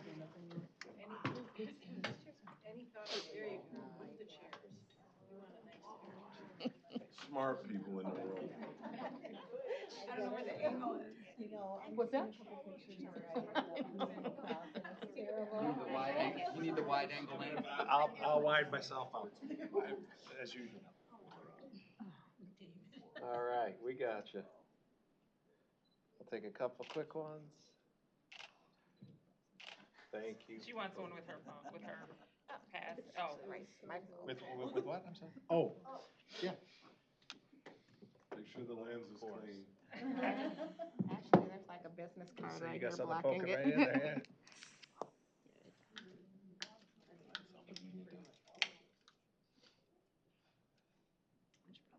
You're poking around your business. Peanut gallery over there. You're kidding. Steer clear on the glass. All right, we took a handful there. All right, you're welcome. Sorry. Good job, everybody.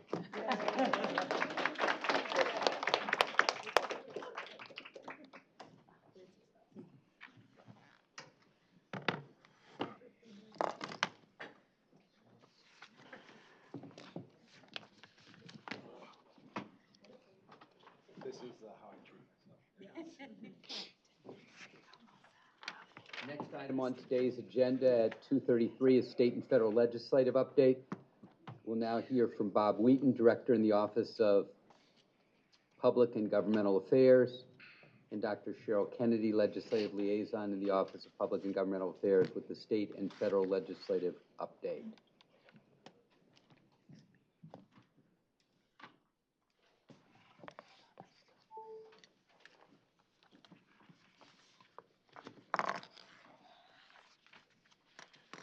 Good afternoon, board members. We've already had some discussions about some of the things the legislature is up to, so I will turn it over to Dr. Kennedy now to go into some more details. Thank you. As Dr. Rice shared previously, we did have additional testimony today on the literacy bills 567 and 568. It's compelling testimony. I encourage all of you to go online tomorrow. It'll be in the archives and watch the testimony. It's really very moving. The governor signed Senate Bill 518 last week, which extends the sunset for alt route special education certification. Last week, the House Education Committee reported out a bill requiring high schools to offer computer science courses. That was House Bill 5649. Budgetary conversations, as Dr. Rice shared, have begun with committee chairs and the State Budget Office. Tomorrow in the House Judiciary Committee, there will be a hearing about requiring tourniquet training in health courses. That's House Bill 5741. And in the House Higher Education Committee tomorrow, a hearing will be held on the wearing of traditional regalia as part of graduation ceremonies, and that's House Bills 4853 and 4854. That is my report, and I'm happy to take any questions. Thank you very much. Board members, any questions or comments? Senator. I missed the traditional regalia. What is the crux? 4853, 4854. And what's that about?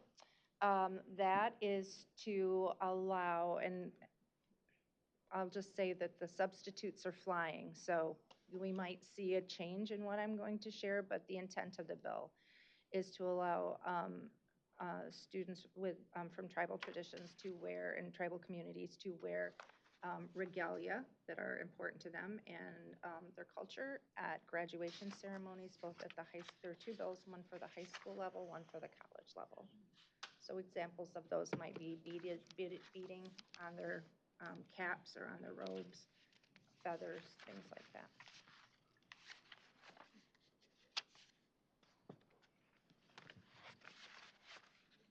Thank you, Senator Bullock. Any other questions? Board members? Got one more, Bob. Please. Because Two the for other the one, price of one. the tourniquets. Yes. So again, substitute bills are flying, so we might see something different tomorrow, but the intent of the bill is to require that tourniquet training is taught in health courses in public schools. There's conversation currently about age appropriateness and some details that need to be worked out in the bill that we hope to see changes in some substitutes, but it's about first aid training and hands-on first aid training. But like, how do we get to like we kind of banned tourniquets almost, you know what I mean? So like, what are we solving with the tourniquet training? It's first aid training. Yeah, I know it. So I mean, I can share with you, it comes from the Red Cross. The organization that promotes it is called Stop the Bleed. oh yeah, I can turn. Yep. I've been tying tourniquets for a while. Yeah. I'm just I'm just trying to. I think it's to provide students that first aid training, make sure that they have hands, and similar to how we do with hands-on CPR training now. In a trauma scenario or some scenario where a tourniquet may be needed. Oh. Mm-hmm.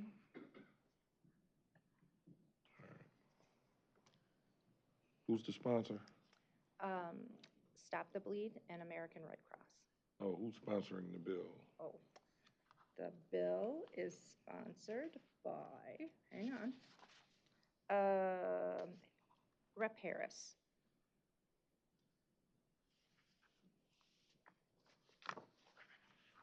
Any more questions, Senator? No, I'm good on the rest of that stuff. All right, cool. Thank you. Other questions? Pregunta. Sus question. 1, 2, 3. Can't give it away. Okay. All right. Thank you very much, presenters. We appreciate you. Thank you. Thank you. 2:39, board.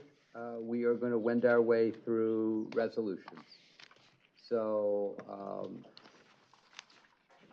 Dr. Pritchett, if you would like to move your resolution, we can get a second, and we can move forward with discussion. All right.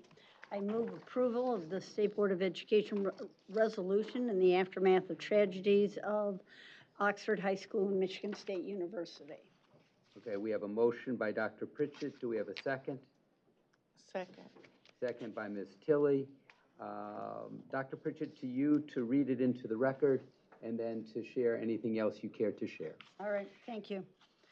Whereas on November 30, 2021 in Oxford High School, 4 students, Hannah St. Juliana, Tate Meyer, Justin Schilling, and Madison Baldwin were killed, and 6 students and 1 staff member were injured. Whereas on February 13, 2023, 14.5 months later at Michigan State University, 3 students were killed and 5 injured in another tragedy. Whereas the Michigan legislature appropriated Oxford Community Schools $9,828,000 in non-recurring funds to assist in providing recovery supports to the students, staff, families, and community over the course of 3 years.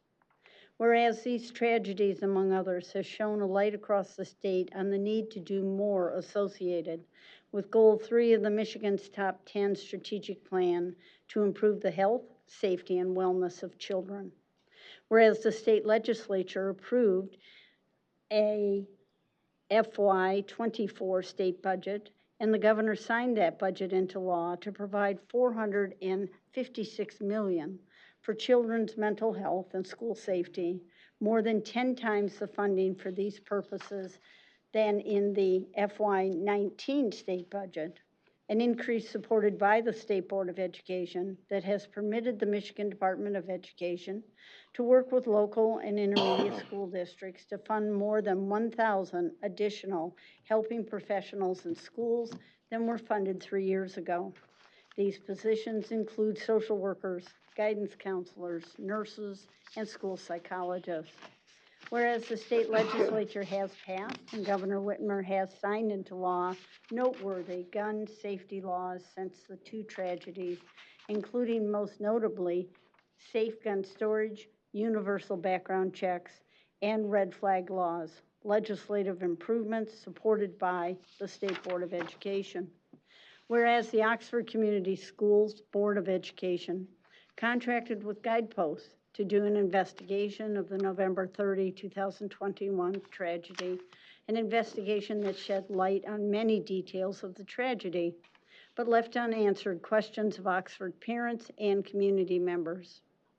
Whereas on May 21, 2024, at the invitation of the state superintendent, parents of Hannah, Tate, Justin, and Madison addressed the State Board of Education at the board's work session and called for several measures, including but not limited to a comprehensive investigation of November 30, 2021, as well as the emergency response associated therewith, state funding for peer mentoring and student wellness surveys, and mandatory threat assessment as part of the school's emergency operation plans.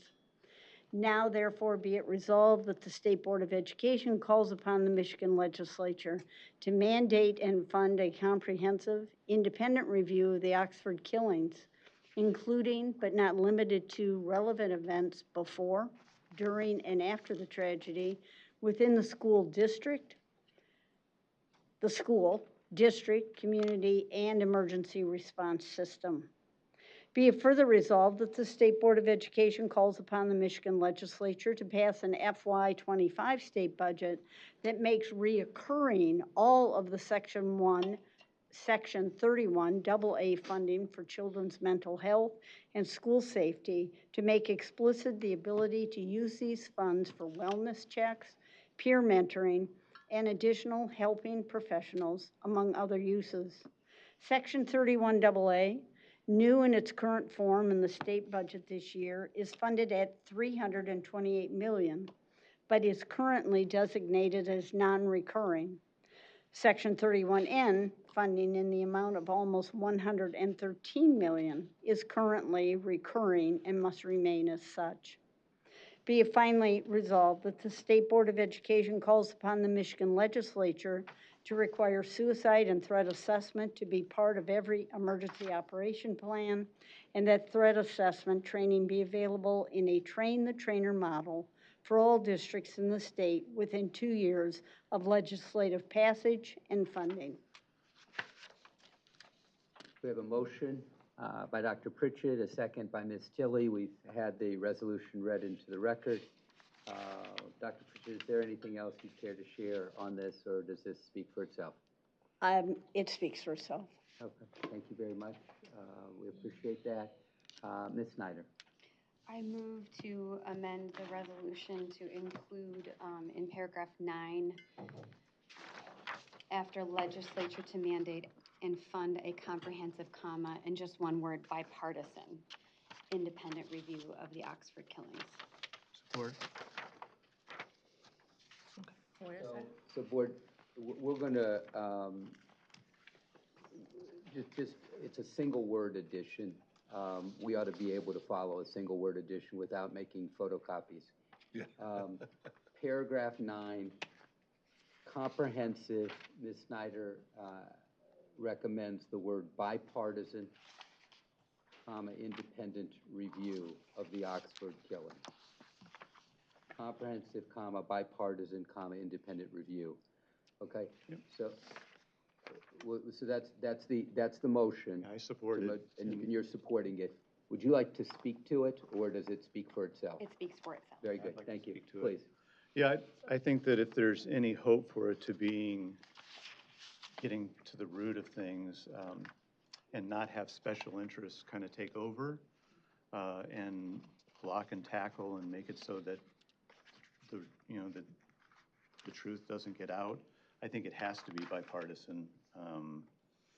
And so, yeah, I would do this. Yeah, I mean, I think that this would be critical for it to ensure, because we know that politics can get into these kind of things about who's going to be investigated and who's not, and how far they're going to dig. But if at least it's bipartisan, I think it would have a chance of getting to the truth. Okay, thank you, Mr. McMillan. Ms. Lipton. So the term independent has connotations of free from a number of influences, whether it be political, whether it be financial, whatever influences can appear in an investigation. Independent is a term of art used to underscore a process that would be free from whatever pressures the investigator might feel. I think by introducing a qualifier of partisanship, number one, it suggests a binary.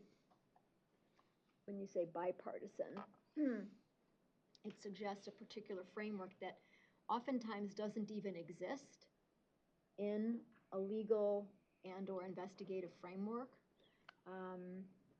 And I think that it would serve to muddy the clarity of the definition, which is included in the resolution of independent and independent. So I think that this is actually a step in the wrong direction, as opposed to making it better. And would you like an independent to nonpartisan? You could say independent, nonpartisan, but again, that's like saying ruby red. I mean, No, understood, but my question is, would you equate in a fashion independent with nonpartisan? Yes. Or apartisan. I mean, Or without partisanship. Independence is sort of a term of art where you would suggest free of any kind of influence, whether it's political, as I said, financial, personal.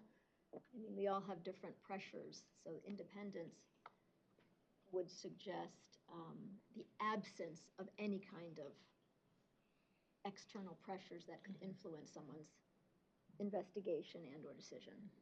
Okay, thank you very much. Ms. Lipton, Ms. Snyder, back to you. Except we are elected politicians, and so is the legislature, so is the Attorney General. This is the field of politics, so to say nonpartisan or bipartisan are applicable words. Okay. And ones that help the public to understand that that's what we're calling for, as opposed to being more abstract, which isn't necessary. Okay. I think you're going to ask what I'm going to ask. Let Thank it you, go. Ms. Snyder. Is that a no? I'll let it go. Okay. Dr. Pugh, to you. I guess I am in agreement with what Board Member McMillan is saying, and I do agree that it needs to be as diverse as possible. And to Board Member Lipton's point, the word independent seems to capture that. So I'm good with the wording as is. Any other reflections on Ms. Snyder's proposed amendment? Hearing none, if we could do a roll call vote, please. Bullock? No. Lipton? No. McMillan? Yes. Pritchett? No. Pugh? No. Robinson? Snyder? Yes. And Tilly? No.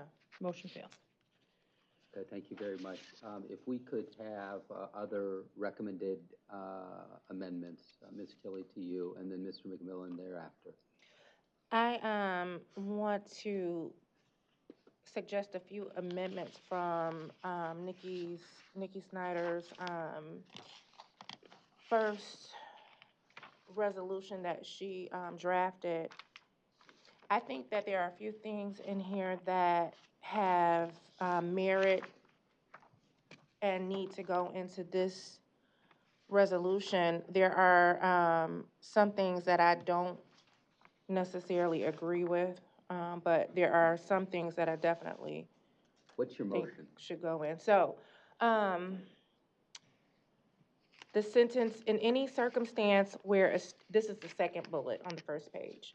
In any circumstance where a student has been harmed as a result of a safety-related event or mass casualty has occurred, mandate that a full and independent investigation by a coordinated team of appropriate state and federal agencies that collaborate and coordinate with one another.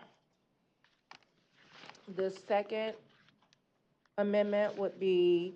Let's take these one by one, please. Okay. Okay. So just to be clear, because importing from one resolution to the other isn't always seamless, your suggestion is for this to become a resolved under Dr. Pritchett's resolution, is that right? It can become a whereas or resolved. Open to either. Well, I'm asking what your amendment is. Resolved is fine. Okay. So resolved that a full and independent investigation by a coordinated team of appropriate state and federal agencies that collaborate and coordinate with another be implemented in any circumstance where a student has been harmed as a result of a safety-related event. That's your proposed resolve. Yes. Very good. That first sentence. So we have a motion. Do we have a second? Second. We have a second by Ms. Snyder. Back to you, Ms. Tilley, if you would like to share with the board why this adds to what is already there. I think it further adds to the fact that we need state and federal agencies collaborations when it comes to these types of events, especially after seeing the presentation with the parents and a lot of the things that did not transpire that needed to transpire as far as investigation-wise. Okay, very good. So we have a motion, we have a second, we have an explanation associated therewith. Senator Bullock. So, while I understand what her intent is, the words read, any safety-related event. Every event that where a safety-related issue happens is not necessarily one that needs to be investigated by the agencies across of our state. Some are simple. There could be a safety violation where someone just got pummeled by another kid. It's a fight. That does not require, and this is mandating that every event that happens requires this it's too broad, excessive, and So what it's an terminology overreach. would you offer? I don't know right at this time because it's a lot and it's to unpack when you start making broad statements like this. And so it's an overuse or of resources. Your intent is about the mass casualty or something that is fit when something like a hate crime of mass or these things happen. But the way it's written, it encompasses everything which is not germane to what your intent is. Thank you, Senator. Dr. Pugh, to you, and then Ms. Snyder. I guess along the lines of Senator Bullock's thoughts is I'm unclear that there aren't some sort of, that this isn't being done in some sort of way. So can anyone answer that for me? Yes, it isn't being done in any sort of way because that was one of the resolutions I brought to the table with the original Oxford resolution was Liliana's Law. So in any event where a student has been harmed as a result of a safety-related event or mass casualty has occurred, it is appropriate to engage outside investigation and independent investigation.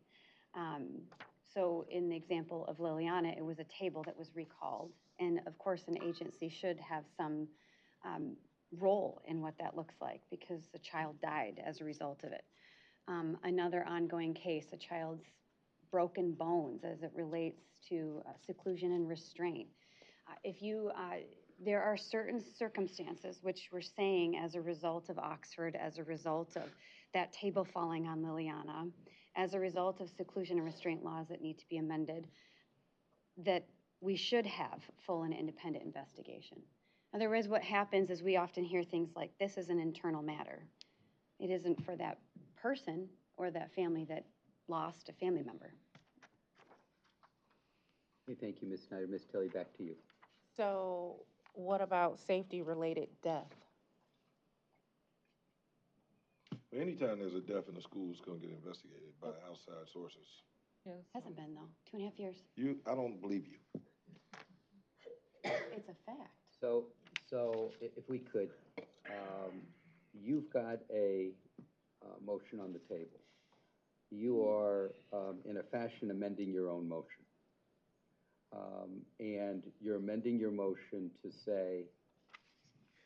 Safety-related death. I'm trying to find out if that would suffice. I'm trying to process it. Yeah. In any circumstance where a student has been killed. Safety-related death. In any circumstance where...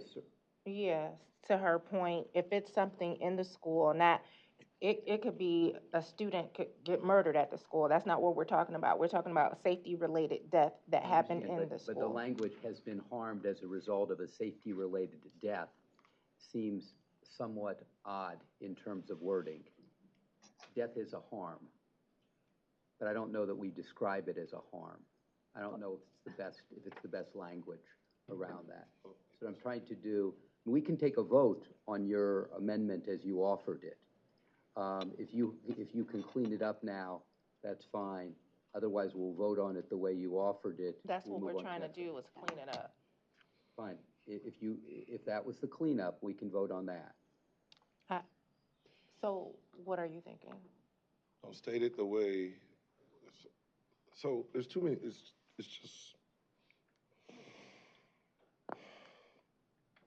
you're just trying to add, in the event of a safety-related death, there should be an independent or mass investigator. Casualty. Well, that's deaths. It just goes from singular to plural. So, you just want an independent investigation. So you got to figure out that verbiage. Mr. Chairman, I move a friendly amendment to the original amendment that it would state, in any circumstance where a student dies or multiple students die as a result of a safety-related event, a mandate that appropriate state and federal agencies collaborate and coordinate with one another. Okay, so that is offered as a friendly amendment to you. Do you accept that? I'm fine with that. Okay, all right. And do you want to accept your, do you want to accept it given the fact that you were the seconder? Okay, very good. So we have a scrubbed proposed amendment. Dr. Pritchett, would you like to speak to the juxtaposition of your language with this language? Really would be helpful now that we have a friendly amendment that's been accepted by Tiffany. If I could see it, could you say it again so I can kind of In Racial any circumstance where a student dies or multiple students die as a result of a safety-related event, comma, mandate that a full and independent investigation by a coordinated team of appropriate state and federal agencies collaborate and coordinate with one another. And that would become, Tiffany, a resolved, Yes, so that's what you're recommending. yes. Does that replace your 9? Not to replace anything, but, yeah. Then we have 2 different paragraphs on a mandated review. And one requires funding and one doesn't require funding. Or do you want to massage what Nikki just said into your number 9? And what's the definition of a safety-related? Well, the current number 9 is specific to Oxford. It's almost.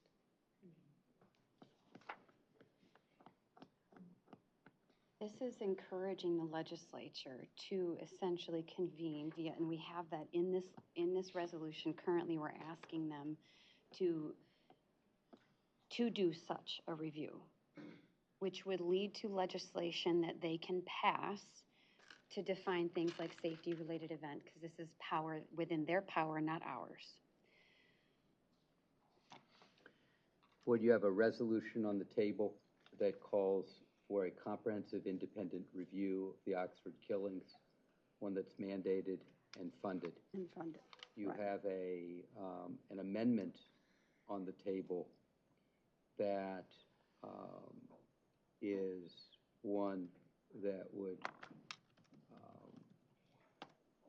fund, excuse me for 1 second, that would fund, that would require a full and independent investigation, federal and state, anytime a student dies as a result of a safety-related issue. It's cast much more broadly than the first one. It is no longer a piece on Oxford per se. It is cast more broadly than Oxford. I'm not saying you should vote for it or not. That's not my point. I'm saying it has a broader cast than the first one does. Ms. Snyder, back to you. I would say as it should, because it shouldn't take another event like this. And if you look at what it's taken for us to come to the table and the layers that even have yet to be explored via what we're asking the legislature to do through committee, it shouldn't take this to investigate such a death as a result of a safety-related event in schools, and it incentivizes a future of safety and prevention of injury and death. Thank you, Ms. Snyder. Dr. Robinson, to you. So your resolution specifically mentions Oxford High School and Michigan State. And then then when we get to the resolves, number 9 is the only resolve that mentions Oxford specifically. There are other paras in the lead up to it that mention it to give context. And number 2, I think, that whereas that gives information about Michigan State to provide context. If we adopted Nikki's language in number 9, then 9, 10, and 11 become more general than just focused on Oxford.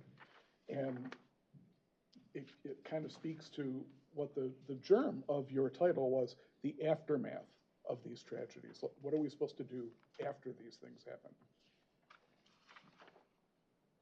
So Mitch, I'm hearing you say, once we decide on this language to place it in with 9, the other option is to have 2.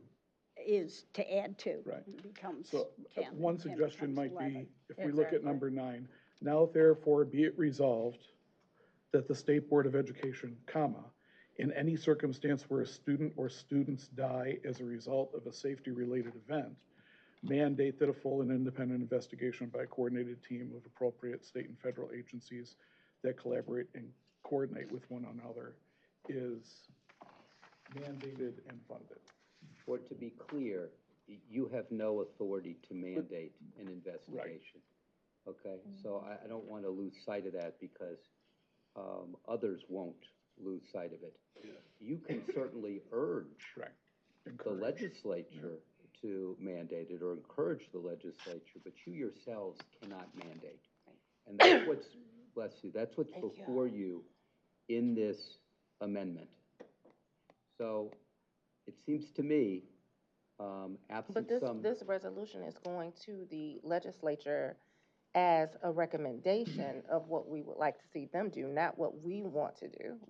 Of course, we can't mandate. We know that.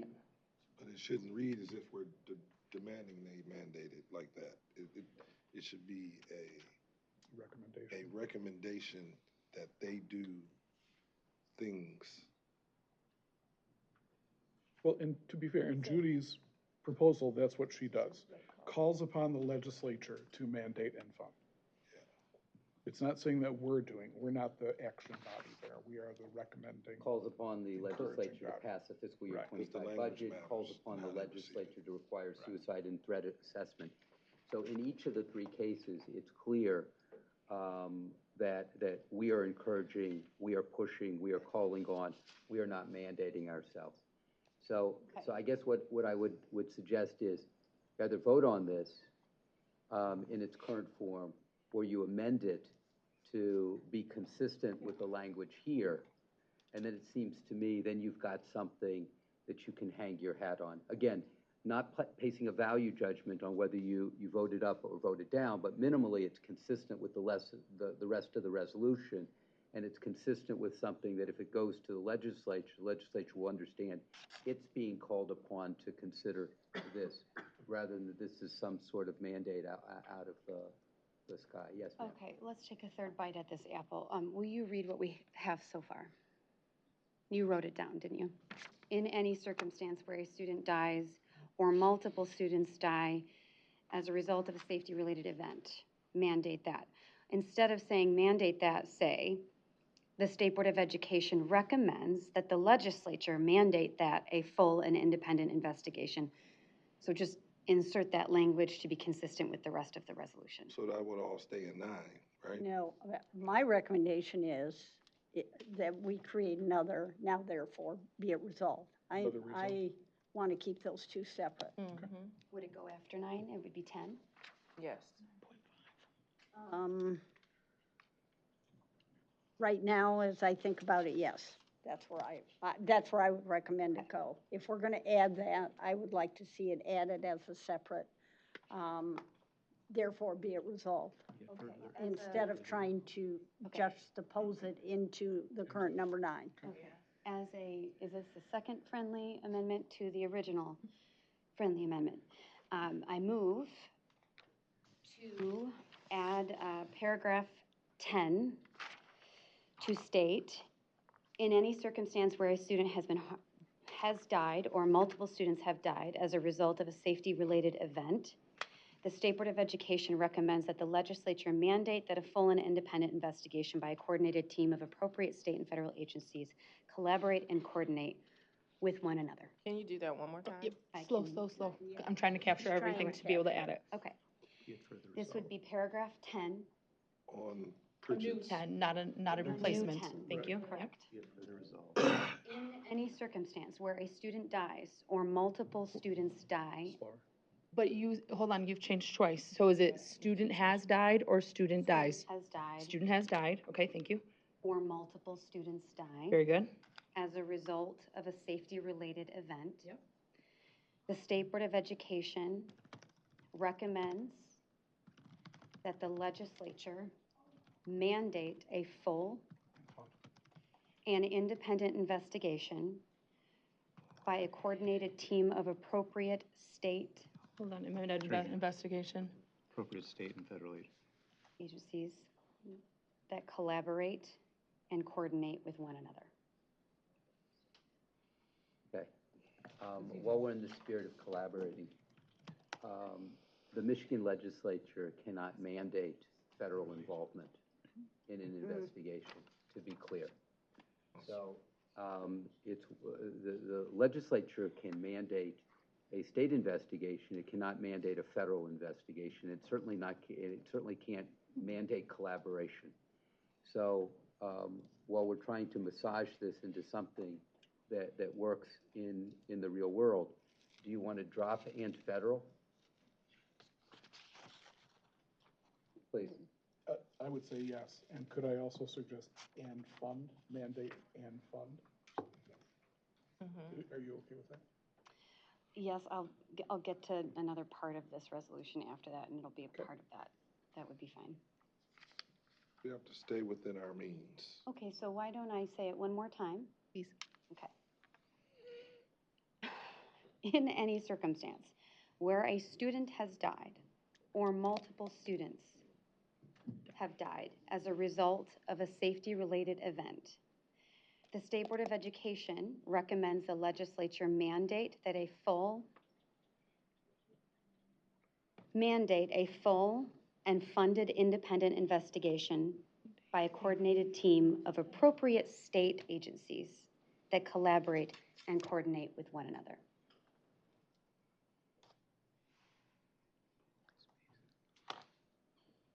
I can type it out and send So it to do you. we not have independent anymore? I heard independent. Oh, you did? Yeah. Yeah, she said it. Okay. Okay. So do you accept that? I do, and I just want to state for the record, what we're going through now is why we had pause when we got this, because there were questions and things that we weren't sure about. Okay. We have a resolution on the table. We have a friendly amendment associated therewith. I don't hear any objection by the introducer or the seconder who actually made the friendly amendment. So it is incorporated as a fresh paragraph 10, pushing down paragraphs 10 and 11 to paragraphs 11 and 12. Are you clear on this? Can I read out loud what I have and you can correct it, please? I'm just trying to capture everything. Is that okay? Therefore, be it resolved, in any circumstance where a student has died or multiple students die as a result of a safety-related event, the State Board of Education recommends that the legislature mandate a full independent investigation and fund. So mandate a full and funded independent investigation And then? by a coordinated team of appropriate state agencies that collaborate and coordinate with one another. By a coordinated team, and okay. Mandate a full and funded independent investigation by a coordinated team of appropriate state and federal agencies. No that, federal. No federal. No federal, thank you.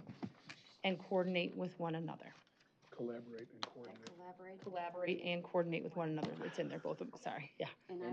Any other recommended amendments, Ms. Tilley, before we pivot to Mr. McMillan's recommended amendments? Yes.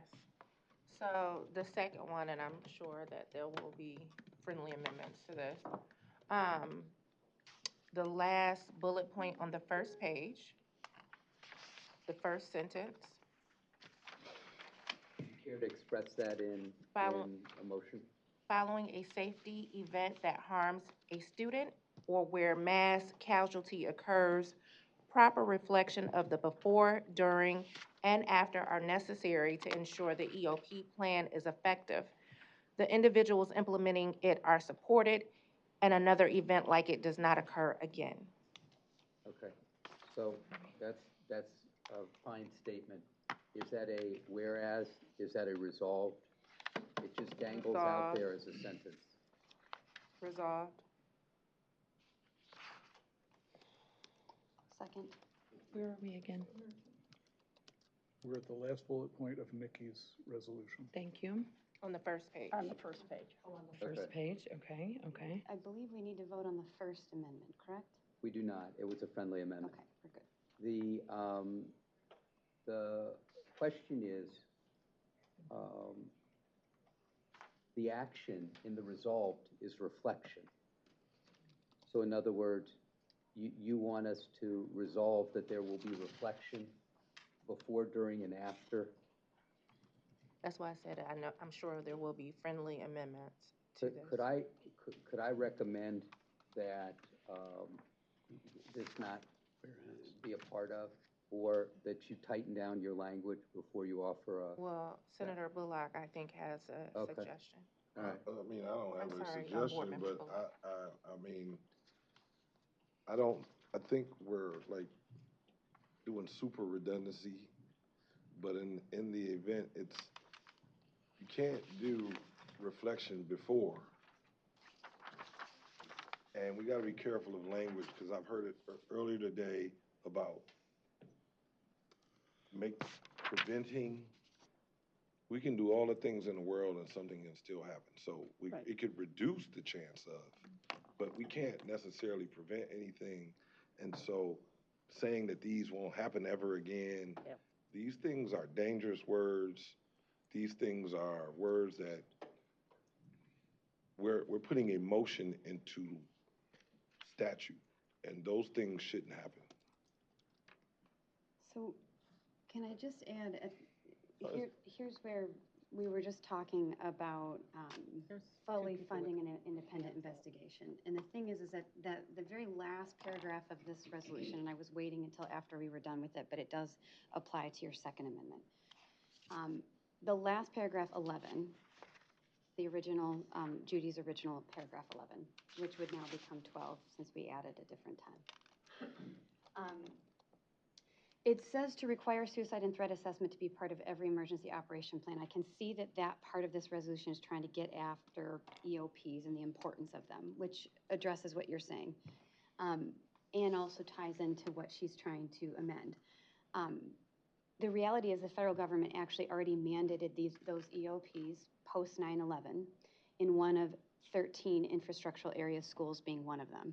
And then Michigan wrote law related to the EOPs that are mandated by the federal government, and threat assessments already included in that mandate. So we don't have to encourage the legislature to follow the law, to do it again, right? So the reality here is what I think, Tiffany, you're trying to say, and you'll have to confirm this, but that we return to the EOP that school district had in place and reflect on what worked and what didn't work and update it as a result. I think that with anything you do, you debrief. So I think that there's nothing wrong with asking that a debriefing happen. I definitely don't think that it should be public. I think that, that is like giving somebody your access code, alarm code to your house or something. So I don't think that it should be public information, but I do think that a debriefing should take place with the school, with authorities, to go over the plan, to see where it needs to be revamped, reworked, that type of thing. I'm gonna say the agencies debrief, and just like you said, it's not public. They debrief. Exactly. So asking them to do what they already do. If they do it. They do it. Okay. It's So unnecessary. we're gonna tighten this up a little bit. Dr. Pugh, Dr. Pritchett, I have, Ellen had hers up, maybe. and then Ms. Lippman. I have a question and then a reflection. I guess, why are we mandating that the legislature fund a comprehensive independent review? We're recommending. Why are we I'm sorry, thank you, I'm sorry. Why are we recommending that the Michigan legislature mandates this? That's a question to us. Yes. And my reflection from the comments and the presentation by the parents was that to help prevent any of this stuff from ever happening Reduce the again. chance of I thought that it was supposed to, that is what, number 9 is to get at all of the stuff that we're talking about, but I guess maybe someone correct me. Thank you, Dr. Pugh. Dr. Pritchett, Ms. That was a Lippman. question, though. Fair enough, but I mean, at some point, we have to return to some measure of decorum and some measure enforcement of Robert rules, because the conversation is sort of just, Yeah, it's gonna be called for the question in a minute. it's become circular. Dr. Pritchett, Ms. Lipton. Okay, I was going to speak to, not answer Pam's question because she just asked it, but I can speak to it. This following a safety event, I agree with Board Member Bullock.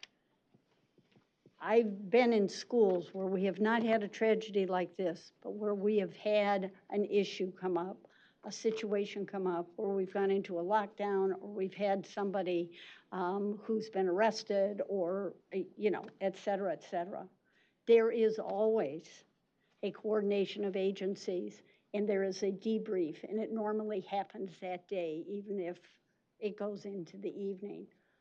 So I guess I don't know whether this is necessary to do a resolved on.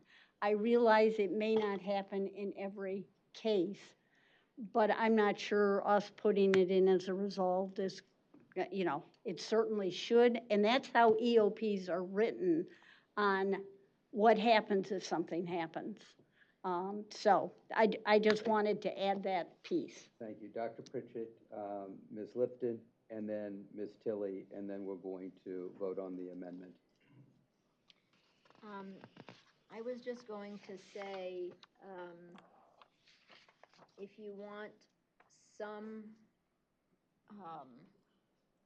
language referring to the effectiveness or ineffectiveness of an EOP plan, you could bring that language up into the full and independent investigation, which would say a full and independent investigation that includes, among other things. An EOP review. Cut it. That's, I mean, that's. Including but not limited to relevant events before, during, and after the tragedy, and enforcement of the emergency operation plan in place. Where, Just some where are you reference. reading from? The newly developed Paragraph 9 10. of Dr. Pritchett's resolution. that's an excellent suggestion. Okay, this is for 9, got it. So my comment was gonna be that from the presentation that we had, not all of the protocols were followed. We would not have to, Judy would not have had to put this together following that presentation. Nikki would not have to submit something before that if all of the protocols were followed. That's why we're here today. That's why we're at where we're at. So that's not necessarily what was projected, and we only heard one side of what is believed to be the protocols being followed. We haven't listened to the school. Now, the report is the report, and it has whatever it is, but people don't like that report, and they want a different investigation, right? So something's wrong with that report in somebody's mind. And then on the other side, we're not sitting in front of the administrators or the teachers, however anybody feels about that, to hear their side of what protocols they did follow. So that is not a necessarily valid statement. So some of us, and I don't feel like I got all of my questions answered, but some of us did meet with administration. Again, don't feel like there was even time to get, there's a lot to unpack. Okay. But, I'm just language about things guaranteeing or protocols were not followed. According to the parents. According to the presentation. This is not, I'm not an investigator, so this is not my investigation. Yeah, according to the parents. I want us to stay in good standings. I don't want to be choosing sides. According to the parents, according to the investigation. And this is not to criminalize Oxford or any of the teachers or educators or anybody. The educators, which we have not mentioned, the educators have been traumatized as well from this situation. They've also experienced a lot, as well as the students that attended school that day. So this is not to, for me, from my standpoint, to ostracize anyone.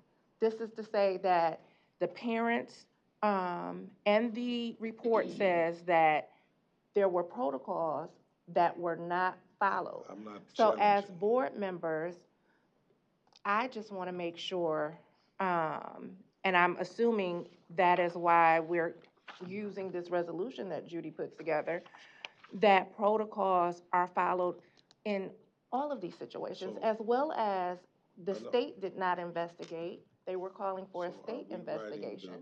Is the resolution to the legislature, or is the resolution to the school board? Is the This resolution? is to the legislature. Then we can't be telling them what they can do with their EOP, right?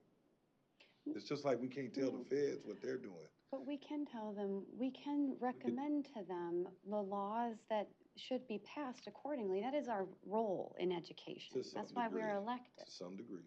We're not elected to make the laws, but we are elected to I oversee know, all but the public EOP is education. already law, and so we're telling them how to review We're it. asking them to amend it. We're asking them to review We the don't know EOP if their process. protocols were followed or not followed. We're telling them to do something before. Right. We're trying to solve a problem that hasn't happened for No, the future of. we're asking them to open up a committee and to consider everything that's in this resolution and to investigate and to call on the AG to do what they Call can with the do question. that's prescribed by the Constitution. So, we're going to vote on the amendment as offered by, Ms. Tilly. If we could do a roll call vote, please. Can we clarify what this Yeah, which amendment is? amendment? The amendment is to, resolve that proper reflection of the before, during, and after are necessary to ensure that the EOP plan, was effective. That is the, But then you made an amendment or suggestion to that amendment. There was a suggestion made. there were actually several suggestions made. But at some point, you have to, I mean, your role as offerer of the amendment is either to push forward with the amendment or to accept someone's friendly amendment, okay? There has That's not the been burden of the multiple chair, that's the- conversations going back and forth. So I'm reminding you, because you went to this, that there was a recommendation made, a suggestion made. So who made I don't remember who made a friendly, Ellen? I just suggested that when you talked about in paragraph 9, the comprehensive independent review, as Senator Bullock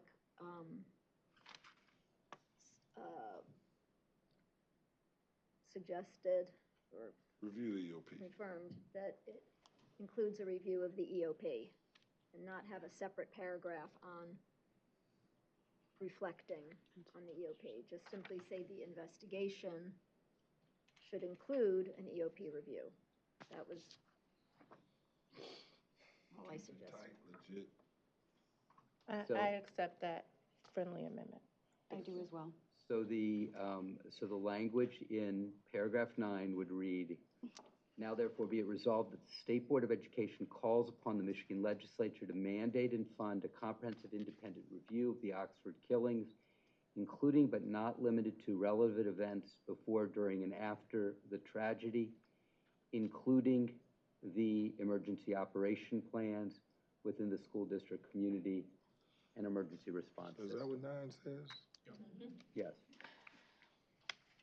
Except the including part. So that's a different amendment. It is, it was accepted instead of. I see. It's being accepted as a friendly amendment. Any other, Yep. suggested amendments? Mr. McMillan? I just have, thank you. I just sent everybody, and we can just do it for the sake of time, all in one. I have 3 amendments, but if anybody likes 1 or 2 of them, you can always divide the question or ask me to, whatever. So I guess I've already emailed them. They're already printed. You've got one as well, my email. I'll read them just so that the people watching. You say they've been printed, what is that? I mean, I'm sorry, I emailed them. I just meant that I typed them out. That's what I meant, I'm sorry. So my 1 amendment includes 3 sections, but my 1 amendment would add, I don't know where we are as far as number. Oh, we just have 9. So it would add 10, 11, and 12 and renumber the final 2 paragraphs to state, number 10, be it further resolved that the State Board of Education calls upon the Michigan Legislature to appoint a special bipartisan committee with subpoena power to determine exactly what happened during the November 30th, 2021 Oxford school murders. Number 11 would be it further resolved that the State Board of Education urges the State Attorney General to reconsider her refusal to open an investigation into the Oxford school murders. And number 12 would be it further resolved that the State Board of Education urges the Michigan Legislature to pass and the governor sign into law legislation that removes governmental immunity for school personnel when a person dies at a public school. 3 amendments or 1? Your choice right now. Well, just for your time, I'd just go ahead and do it all. There you go. So we have a motion, we have a second, back to you. Yeah, so I think these are really something that would get to the crux of the issue. And I really believe that this first one is extremely important. The legislature has already done this back in 2020. They did this during the ISD. There was financial issues at the ISD in 2002 to 2004. Now Senator Ruth Johnson was a state rep. She was appointed chair of this special bipartisan committee that had subpoena power, called tons of people before them, and they were required to answer questions. This is the kind of thing that can happen and should happen. It happened in a financial matter. It certainly should happen during this because of this. And I think, there's talk about a governor appointing that, an independent, which is in the... Your point of the first one is subpoena power is important. That subpoena power and bipartisanship. That's where I kind of wanted that in this one, that the speaker, the legislature can appoint a special committee. It did it in 2002 to investigate with subpoena power and understand what happened. So the first part of this, the first of 3, is bipartisan committee, subpoena power. Yeah. Okay, second one? And it's because the parents feel like that people are not speaking. There's a lot of people that aren't talking about what happened, and they extremely frustrated this would get to what it actually happened. Well, I think that's why Dr. Pritchett offers an independent review. So but without subpoena power, it's just not, it's not going to go anywhere, I don't believe. I don't believe it'll get to the real truth without subpoena power, because they're trying right now. And, they hired an investigator, an independent investigator. I guess it was hired by this school board, but nonetheless, a third party investigated and people wouldn't speak. I got you. Okay. Second and third. Second one is just to ask Attorney General Nessel to please open up an investigation. While, one way to get to the truth would be this bipartisan commission with subpoena power. She can appoint, or she could have her attorneys go in. They are by and large nonpartisan, I believe, so they would truly, and they have ways to subpoena, to, get warrants and really get to the heart of the matter. So I really think that is a second way to get to the heart of the matter. Either one would probably be good. Both of them would be wonderful. And the third portion would be urging the Michigan legislature to pass the governor's sign into law. Legislation removes governmental immunity for school personnel when a person dies at a public school. And right now, the Democrats in Lansing in the House are leading the effort to do just this in the case of Nassar and sexual misconduct. And I applaud them for that. It's passed out of the Criminal Justice Committee. It's sitting on the House floor. It may just sit there. I don't know if it'll move. But nonetheless, this is talking about, and that's tragic, incredibly tragic what happened there. This, I think, should be done as well. I don't think that there would be anybody who should say, yeah, those situations are fine, but when kids die or when somebody dies in a school, no, we're not going to remove governmental immunity in that situation. So I think all 3 of these are important, and I would urge passage of all 3. So I appreciate you sharing that. We have a motion, we have a second. for amendment. I want to make sure that board members can see these either on their computers, which is preferable in my view, or if not, minimally in their heads, if you understand conceptually what is, I'm looking around, I don't see any no's. So everybody either can see it on their screen or can imagine it in their heads, they're good. Good, okay, And thank you, which please. amendment? He is offering them as a package. It is a package. Yeah. Okay, we're talking about Tom's amendment. If anybody Okay. wants to divide it and say, I don't like this one, but I would vote for something, go ahead and say it or do it later or whatever. Got it. Motion, second, discussion associated therewith. Other discussion, please. Yeah, I mean, I just want to point out that when you have situations of allegations of either criminal conduct, as in Oxford, or, you know, perhaps a table falls on a child and kills them, that would be a wrongful death tort case. Oftentimes, you can grant a body subpoena power, but particularly in the criminal justice system, you oftentimes have to work with a prosecutor that might be offering someone immunity in return for their testimony in order to get a conviction against the criminal.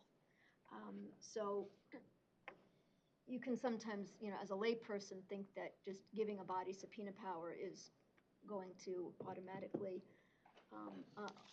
you know, open the floodgates. But in practicality, that isn't oftentimes the case, particularly when you've got a criminal case pending along with a civil case. And with respect to comparing, let's say, the governmental immunity situation in the Nassar case, while we can look at the outcomes of all of them as tragic, in the case of Nassar, the reason why governmental immunity was a critical point in the conviction is because of the fact that he was acting in the course of his employment. And so governmental immunity, you know, is always an issue that's raised when someone acts criminally in connection with whereas in this case, the governmental immunity, I'm not saying whether or not the legislature should debate governmental immunity. I mean, that's something that they've been debating for at least as long as I've been practicing law, and even longer. But in this case, there was no governmental immunity in the criminal case because you had a school child, you know, a school person that was criminally convicted. There was no governmental immunity for a student. And as to the parents, there was no governmental immunity. So the issue of governmental immunity came in terms of a civil lawsuit, potentially a civil lawsuit. And the standards are much, much lower in terms of a civil lawsuit. And so you can't compare the Nassar case to this case as to when governmental immunity was asked for and when it was offered. Two different scenarios. Okay, thank you, Ms. Lipton. Ms. Snyder, Senator Bullock. I think you absolutely could, because the reality here is Nassar's wrongdoing wasn't revealed for decades because of the fact that we do exactly what we do in these cases with systemic accountability and administrative accountability. We hush everything. The whole purpose of what we're talking about here is to not hush it, to not reveal it. And so, of course, you can't have governmental immunity questioned when action hasn't been taken, and action can't be taken when facts haven't arisen. That's the whole point of what we're talking about right now. So governmental immunity absolutely applies. We don't need to wait decades in Oxford to realize that the EOP wasn't followed. We know that it wasn't followed. It's just that we don't have transparent discussion happening out loud and in public so that the action can be taken that would make governmental immunity apply. So, you know, to ask the legislature to invoke it, the discussion of it at the bare minimum is just scratching the surface. But the committee, again, would investigate it so that it actually is an issue, because it is. Okay, thank you, Ms. Snyder. Senator Bullock. I'm getting a little frustrated. These conversations are going round and round week after week, month after month. Most people don't understand governmental immunity or any immunity in any industry. Immunity only works when you're doing your job. The only time you lose immunity is when you're not doing your job. And so that's up for a whole different debate. So at the point of this frustrating scenario of deja vu round and round, folks believe what they believe, but most people don't understand immunity at all until they need it. You know, it's like some people don't like the police till they need to call 911. What I will say is that the package overall, while two of them I kind of understand, one of them's like not in our jurisdiction, but the first two of Brother McMillan's amendments are already covered twice now in our other amendments of special investigators and calling on. So it's another redundancy just to be redundant, and so therefore I won't be voting for it. Okay. I'd like to reply, since it's my amendment. He can reply. Oh, and I'll that's just- fine. Go and ahead. I'll come back.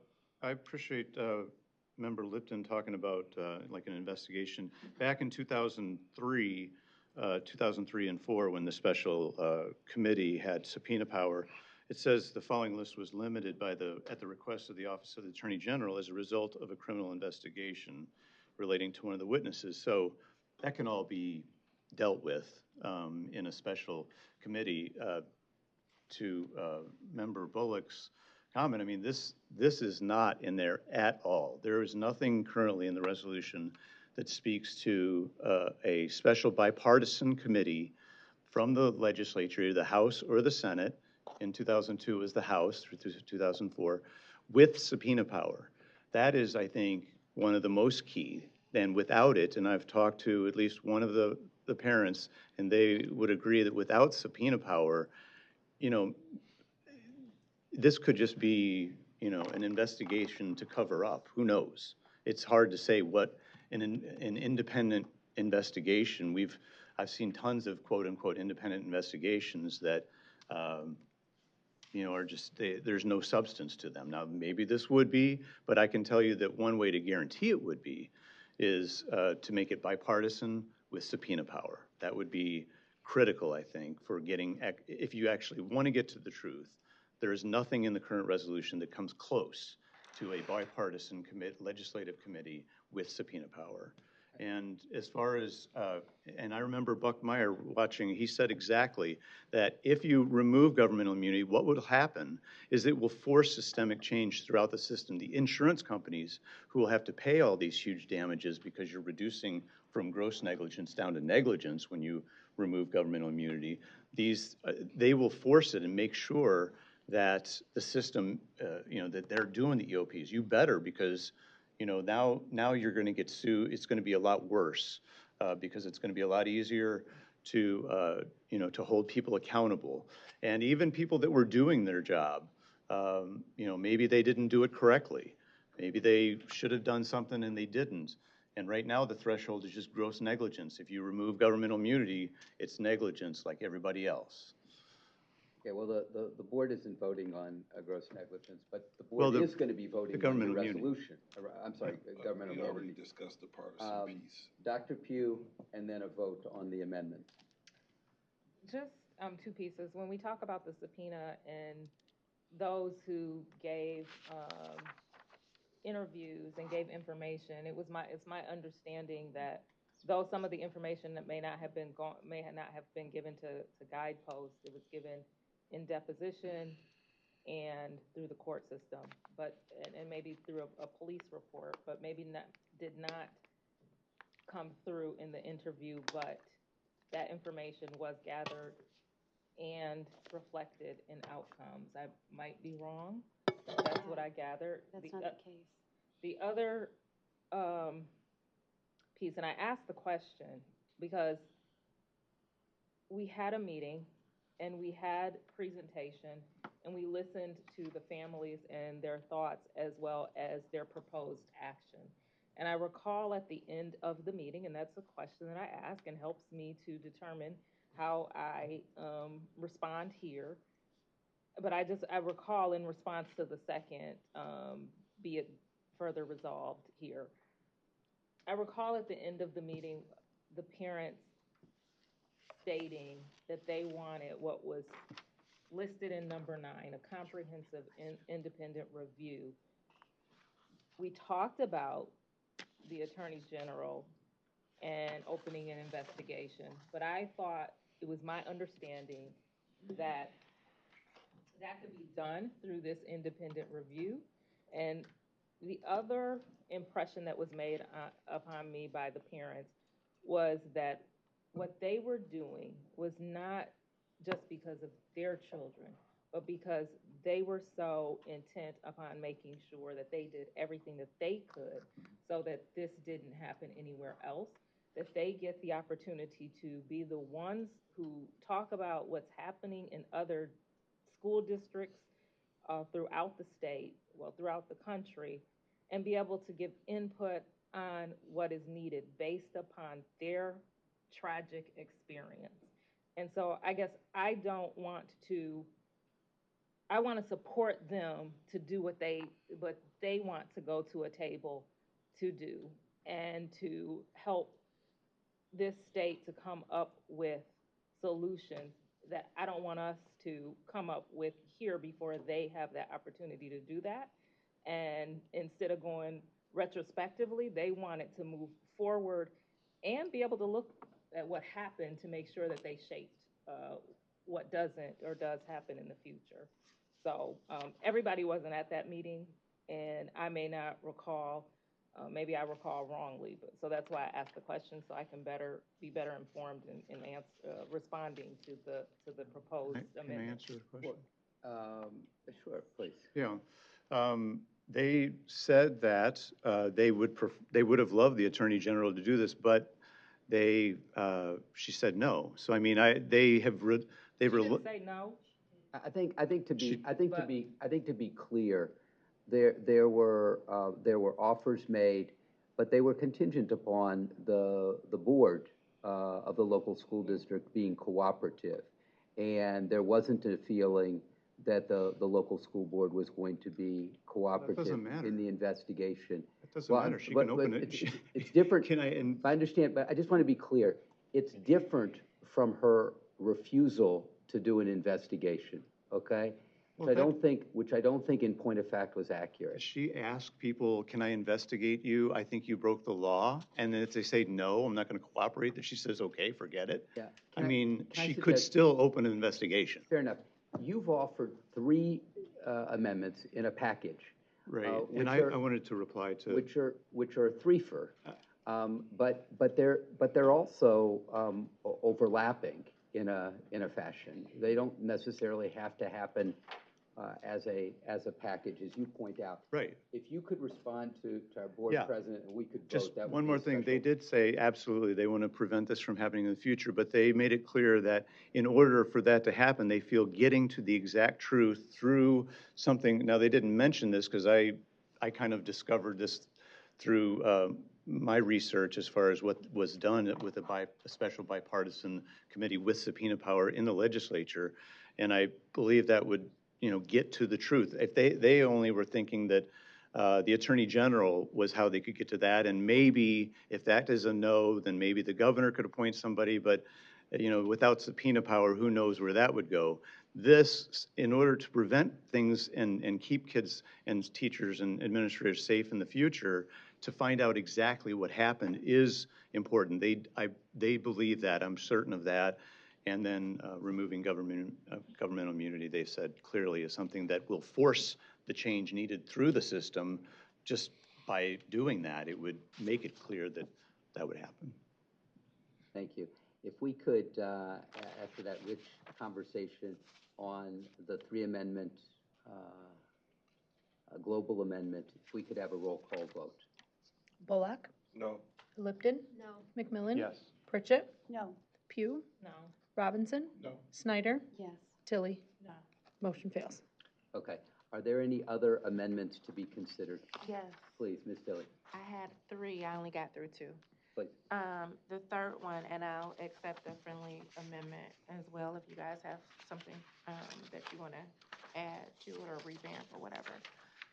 It's the second page, the last bullet point. It says amend current EOP laws to define the role of insurance companies by limiting their access and interference before a full and independent third-party investigation is completed. It's Okay. the second page, the last bullet point. Okay, so I'm gonna accept the second, notwithstanding the fact that there isn't full clarity about what the amendment is, per se. Tell us what, is this a whereas, is this to be a resolved?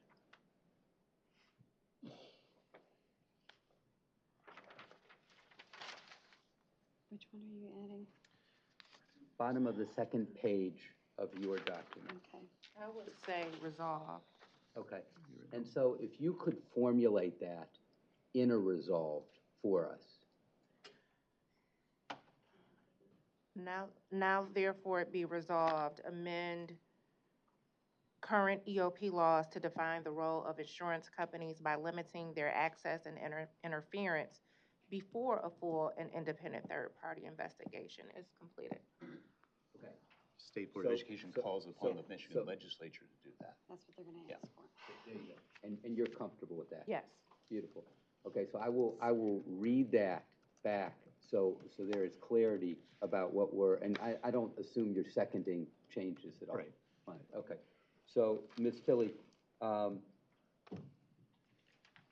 therefore be it resolved that the State Board of Education urges the Michigan legislature to amend current EOP laws to define the role of insurance companies by limiting their access, that is to say, the access of insurance companies and interference before a full and independent third-party investigation is completed, and require that their role serve the damages to the community. I stopped at completed. I can imagine. I appreciate that. Very good. I appreciate you sharing that. Board, is there clarity about what the amendment is? Because that's the critical piece. You can debate it until the cows move for relief, but you ought to know what you're debating. Okay. So, discussion on. Do you have any discussion associated with it, or does it speak for itself? It speaks for itself. Very good. Dr. Pritchett. EOP criteria comes from the feds, doesn't it? So, Ms. Alanis, would you like to speak to this? It starts at the federal level, and then we have state laws that are in accordance with the federal level. So the it's EOP, different layers. yeah, the EOP is there, and then the Michigan legislature supports the EOP with laws. Correct. Okay. So can they change an EOP? That's my question. They can change the requirements of what is to be included in the EOP. In the EOP. Okay, thank you for that clarification. So should we say the amend state current legislature state could. EOP State laws? legislature. Amend current state EOP laws. Yes. Thank you very much, Ms. Alanis. We appreciate that. And that has been accepted as well, that adjective. Yes. Beautiful, thank you. Please. So in those requirements, is insurance included in the requirement, or is it a emergency operating plan, just that, a plan of how to act? It doesn't have any requirement about where to, because everybody's gonna use different insurance. So it's not about the insurance. So it's Process, it's about process. So we can make a statement here on process.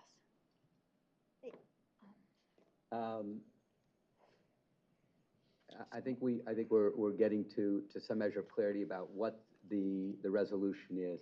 Ms. Lipton, do you care to share from your vantage point or not? No. Okay, fair enough.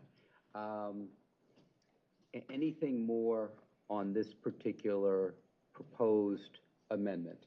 Well, yes. Please. I would just say, and correct me if I'm wrong, I believe that the day of the shooting in Oxford, insurance company email went out telling everybody not to say anything. There is, and the parents have a documented timeline of the And fact that the so, insurance I company mean, is like first on the scene. I think we're talking, that's what we're talking about, is that kind of thing. The process of how investigation and EOP laws are implemented. I have a comment. Please. I know from my experiences going through the auto accident I went through a few years ago, how insurance companies can inject themselves, hire outside people to come in and investigate on their behalf, but it's not necessarily what's best for for the individual that went through what they went through.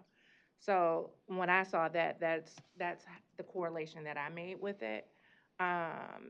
And insurance companies have been historical to doing those types of things. So that's my concern with it. Right. I hear you're talking about your personal experience affecting your sense of what needs to be more broadly, and I respect that. The question is whether the state legislature can constrain that in any way, shape, or form. So what we're talking about, is that a possibility? I don't know how to answer that. Okay. Fair enough. Dr. Pritchard, did you have anything before we go back to Ms. Lipton? No, go ahead. That's not, first of all, the insurance and the insured, there's a contract, and you can't, there's constitutional prohibitions against abrogation of contract. And there's also free speech in terms of the ability of the insurance company to contact its insured. So this raises all kinds of constitutional red flags. I mean, ideas can be great, but we have the Constitution and the rule of law that we have to actually follow as well. Mm-hmm. Okay. All right. One Thank more you very much, Ms. Lipton. Please. Yeah. We regulate insurance companies at the state and federal level. This is not a weird conversation to bring up the role of an insurance company in the investigation of deaths happening in schools as a result of safety-related events. Again, we are making a recommendation, and the legislature can take with it, and from it, what they can take with it, or from it. And they regulate insurance companies all the time. Ellen, would it be room for the legislature, from what you know, to better define the role of the insurance companies in these types of cases, and maybe not limiting their access, but limiting their influence? Not without complete rewrite of the insurance code in Michigan. I mean, schools have general liability coverage. It's a contract between the school district and we have freedom of contract. No, I don't think so. Okay. But I'm not a specialist in this. I think, if I may, I think it's useful to convey intent. As Board Member Snyder said, the legislature can take this and decide to do something, maybe rewrite the insurance laws, who knows? Or maybe it'll be a specific situation. But, we're talking about contracts with taxpayer dollars.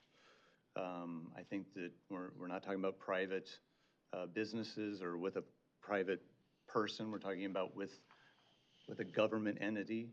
So I think that would be flexibility in that.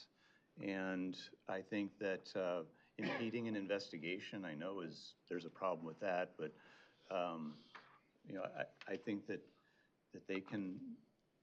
we can say that this is what we think should happen, and then they can flesh it out through hearings, and the parents, I'm sure, would be able to go to those hearings and try to talk about what happened and what they've seen, and maybe something would happen. Maybe something good would come out of it through changes in the insurance laws. Okay, thank you, Mr. McMillan. Any other reflections? Before What please.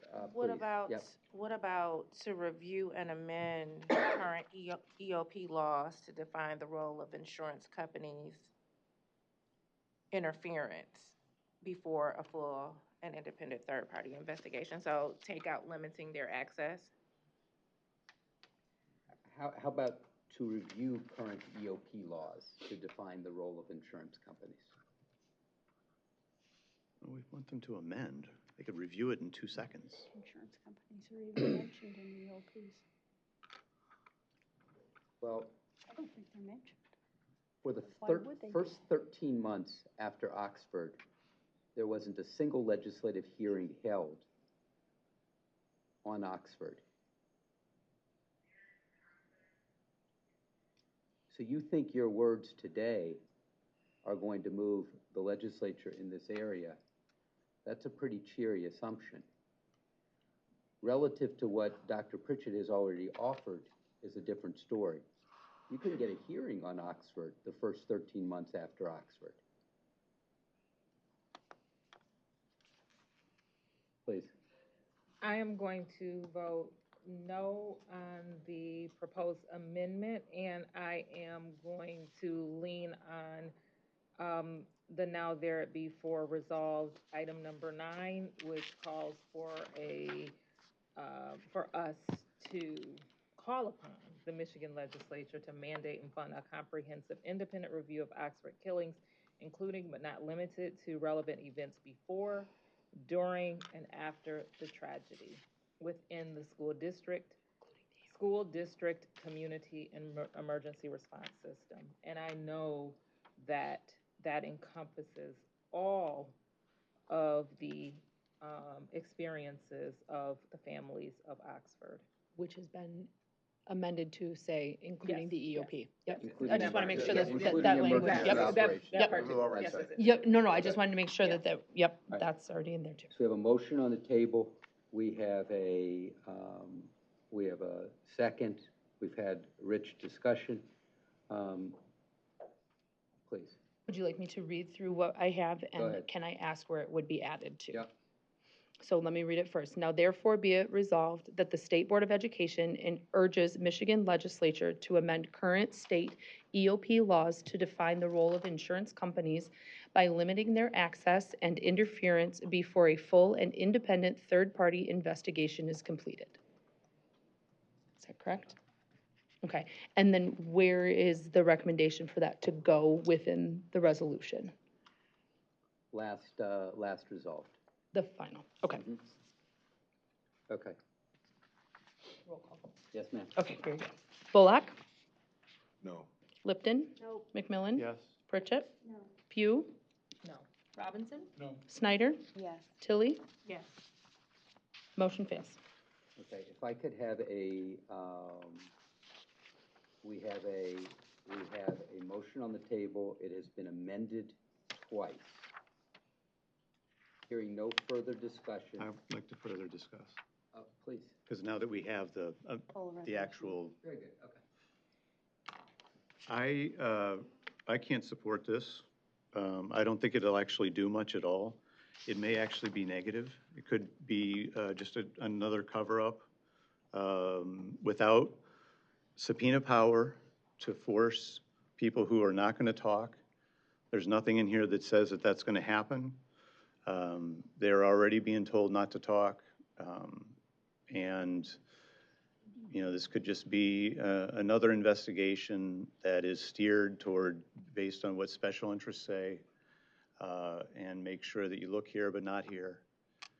So that's without it being bipartisan, to make sure, or try to make sure that doesn't happen, to make sure it has subpoena power, which would help make sure that the truth comes out, and also to not touch governmental immunity, which was extremely important to the parents, and which I think is extremely important to going forward, to making sure that necessary change is forced through the system. Already doing it in one instance with the Nassar area, so it's not asking for much, but without that, in instances where somebody dies at a public school, I don't see that this would be, I mean, I'm not necessarily going to, I'm probably just going to pass, because it's hard to say. I mean, like I said, it might help a little bit. It's not going to do what needs to be done at all. It doesn't address what actually will solve the issues and get truth and stop things from happening in the future. I smell cover-up. I smell it appears that at worst, at best, it's just, I don't know. I mean, they're gonna run into the same stone wall that has been run into now without subpoena power, without touching governmental immunity, and without it being bipartisan. So I can't support this. It could be harmful. Okay, all right, thank you very much, Mr. McMillan. Ms. Snyder? I need to see that. Can I see the full resolution? Do you have it? Are you able to get it to us? So Thank you. if I could, I can read you the changes. They include a new paragraph from your resolution, and they include 4 words from your resolution. Paragraph 9, paragraphs 1 through 8 are identical as they were offered. Paragraph 9, Dr. Pritchett's paragraph 9, before, during, and after the tragedy, comma, including emergency operation plans, comma. And then adding a new paragraph 10,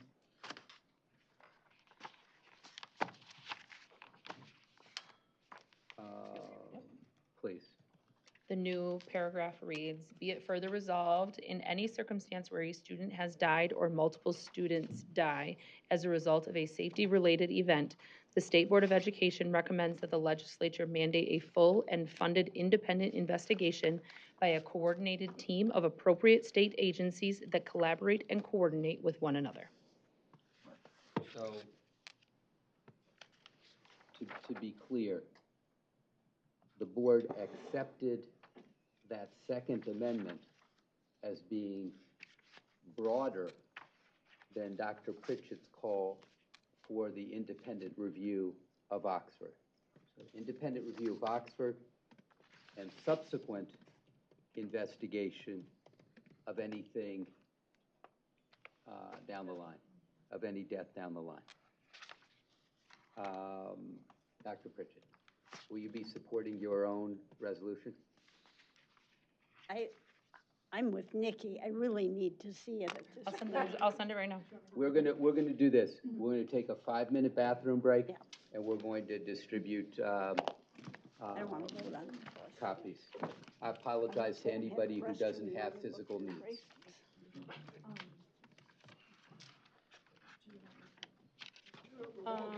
You want to present?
searching for Tiffany and Marshall.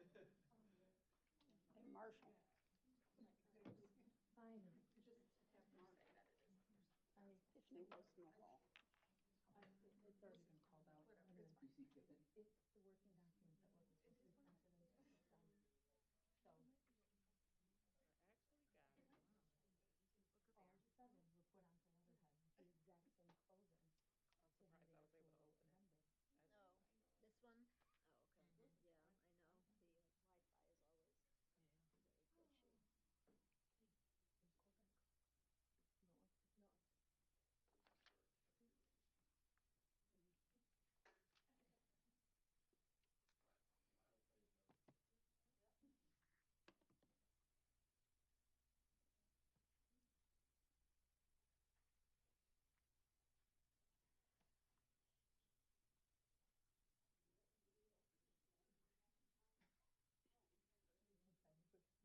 The Wi-Fi is always very glitchy. No. She snuck in. I was back there.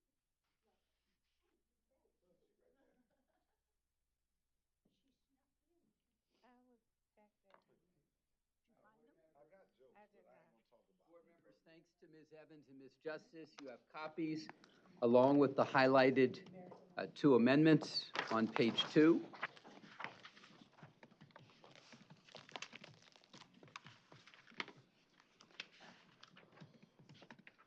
Are there any questions about the language as it currently exists? That is what is on the table.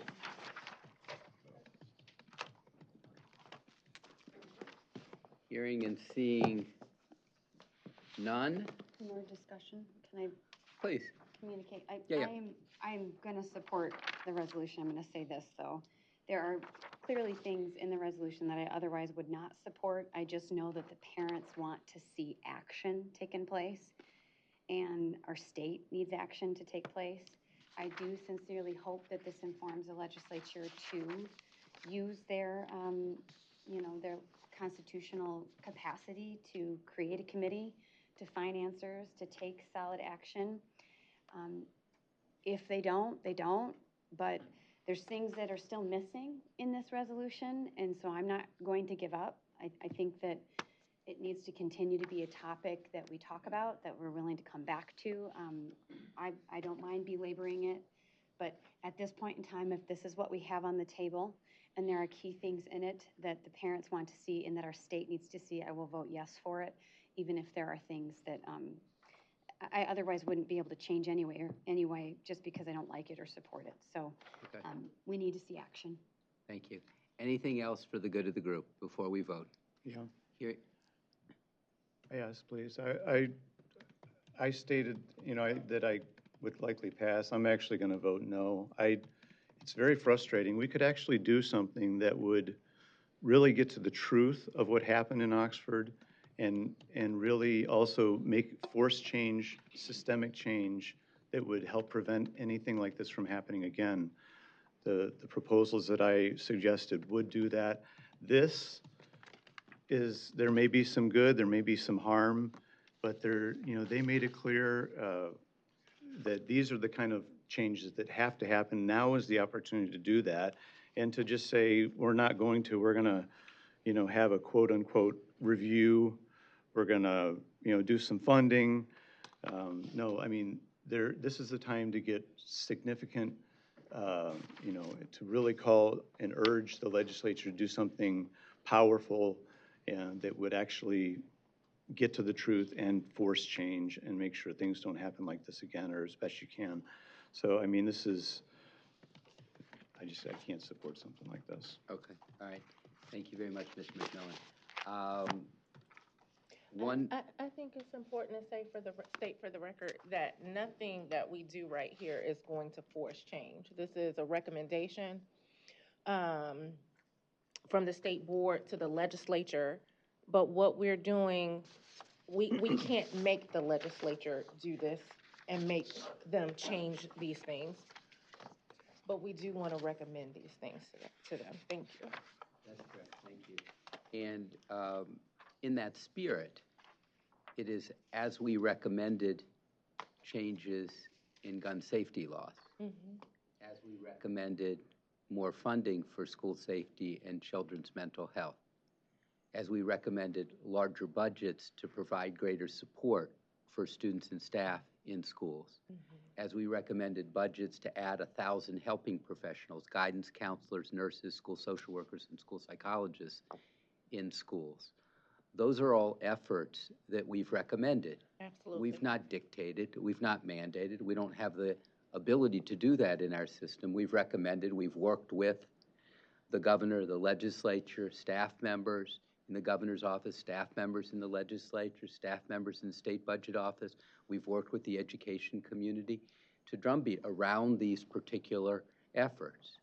We don't have the ability to dictate them, but we've leaned into them, and we're leaning into We these use our bully pulpit. as we're leaning into these now, right? Mm-hmm. Yes, okay. All right. Anything more for the good of the group? Hearing and seeing none, if we could just, without disagreement, if we could add a hyphen between safety and related to make clear that it is a single adjective, safety-related event in the amended paragraph. Thank you very much. Related event. Yep. And then you Okay. said what? Colon? That's it, just a hyphen. Safety hyphen related event. You got it. Okay? If we could have a roll call vote. Thank you. Bullock? We're voting on this overall We're voting on Dr. Resolution. Pritchett's, with the two amendments. Yes, Okay. yes. Lipton? Yes. McMillan? No. Pritchett? Yes. Pugh? Yes. Robinson? Yes. Snyder? Yes. And Tilly? Yes. Motion carries. Thank you very much, Board. I think this is a good series of recommendations that you put forward. Dr. Pritchett, thank you for your leadership on this. We appreciate that. Thank you, individual members of the Board, for your leadership on this. Ms. Tilly, I want to move to you, please. If you could move your Juneteenth resolution. Yes. Okay, we have a motion on the resolution around Juneteenth. If we could have a second, please. Second. Second by Dr. Pritchett. Ms. Tilly, to you to either explain it or to read it into the record. I'll read it into the record. State Board of Education resolution honoring and commemorating Juneteenth. Whereas Juneteenth, also known as Freedom Day, Jubilee Day, and Emancipation Day, commemorates the day on June 19th, 1865, when Union General Gordon Granger arrived in Galveston, Texas, and announced the end of chattel slavery. And whereas although the Emancipation Proclamation was signed by President Abraham Lincoln on January 1st, 1863, it took over 2.5 years for the news to reach the enslaved African Americans in Texas, making June 19th a significant and historical day for the celebration of freedom and the abolition of slavery in America. And whereas, dating back to 1865, Juneteenth commemorates the day when 250,000 slaves in the state of Texas, which became the last bastion for slavery during the final days of the Civil War, were declared free by the U.S. Army. And whereas former Texas State Representative Albert Eli Al Edwards, known as the father of Juneteenth, successfully passed Texas House Bill 1016, making Texas the first state to recognize Juneteenth as an official state holiday. Edwards, as a civil rights activist and Texas legislator, served from 1978, God bless you, to 2007, and from 2009 to 2011. And whereas Juneteenth was originally created and celebrated by the freed African Americans in Texas, who organized community events, church gatherings, and other activities to commemorate their emancipation and to honor their ancestors who had endured the hardships of slavery. And whereas Juneteenth has been celebrated annually on June 19th in various parts of the United States since 1865, becoming a symbolic date representing African American freedom and a time to reflect on the long struggle for civil rights. And whereas Juneteenth became a federal holiday on June 17th, 2021, when President Joseph R. Biden signed the Juneteenth National Independence Day Act into law, recognizing the importance of this day in American history and providing an opportunity for all Americans to learn more about our shared past. And whereas Juneteenth is a day to honor African American culture, history, and achievements, to celebrate freedom and resilience, it is an opportunity for people of all backgrounds to come together in the spirit of reconciliation and hope. And whereas celebrations of Juneteenth can include a variety of activities such as educational events, historical reenactments, cultural festivals, musical performances, art displays, and family gatherings, all aimed at honoring African American history and contributions to society. And whereas Juneteenth provides an important educational opportunity for schools to engage students in learning about the history of slavery, emancipation, and the ongoing struggle for civil rights, promoting a deeper understanding of American history and the values of freedom and equality. And whereas it is vital for students to recognize the significance of Juneteenth as a milestone in the journey toward equality and to understand its impact on the African American community and the broader narrative of American history. Therefore, be it resolved, the State Board of Education hereby honors and commemorates Juneteenth as a pivotal moment in American history and an essential part of our nation's heritage. And be it further resolved that the State Board of Education encourages schools and educational institutions throughout the state to incorporate Juneteenth into their curriculum and educational programs, ensuring that students learn about the history and significance of this day. And be it further resolved that the State Board of Education supports and promotes the celebration of Juneteenth through various community events and activities, fostering a spirit of unity, reflection, and appreciation for the African American experience and contributions to our society. And be it finally resolved that the State Board of Education encourages all Michiganders to participate in Juneteenth celebrations to reflect on the progress made toward equality and to commit to the ongoing fight for justice and civil rights for all. Thank you, Ms. Tilley. We have a motion from Ms. Tilley that's been read into the record, seconded by Dr. Pritchett. Is there any other discussion? Hearing none, if we could have a roll call vote, please. Bullock? Yes. Lipton? Yes. McMillan? Yes. Pritchett? Yes. Pugh?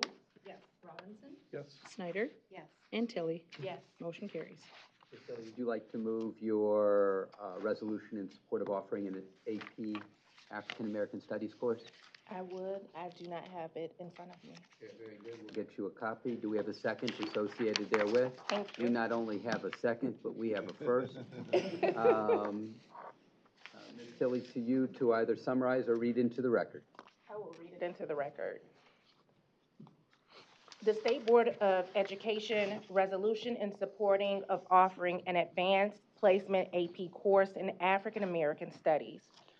Whereas the Eurocentric focus of the American education system and other American institutions has perpetually framed the history of Black people in America as either enslaved, discriminated against, or suffering under the social ills of poor health, poverty, and over-incarceration. And whereas the broader impact of African innovations such as math, science, engineering, sea exploration, and astronomy that informed much of Western civilization has never been sufficiently taught to students in traditional public schools. And whereas the contributions of Black Americans to American history have been limited to stories of Dr. Martin Luther King Jr., Rosa Parks, and individual accomplishments from various Black people in history, often shared in a one-time celebration during Black History Month. And whereas the civil rights era of the 1960s created a social justice movement that changed laws and policies, Today, organized voices continue to ensure that those laws are being upheld in education, politics, fair housing, credit, jobs, wages, and other areas. Students deserve to have the opportunity to learn how social constructs have and still affect African Americans in the United States. And whereas, given the long and varied history of the Black community and the wider impact of African innovation, a historical narrative needs to be detailed specific to the Black community in schools that stand alone from the more multicultural history that is taught in ethnic studies. And whereas, to support our educators who are committed to providing students with educational opportunities that are engaging and thought-provoking, which includes lessons that encourage critical thinking, empathy, and deep appreciation for cultural diversity. And whereas, to affirm that the AP African American Studies course will allow students to explore the complexities, contributions, and narratives that have shaped the African American experience throughout history, including Michigan's integral role in America's history.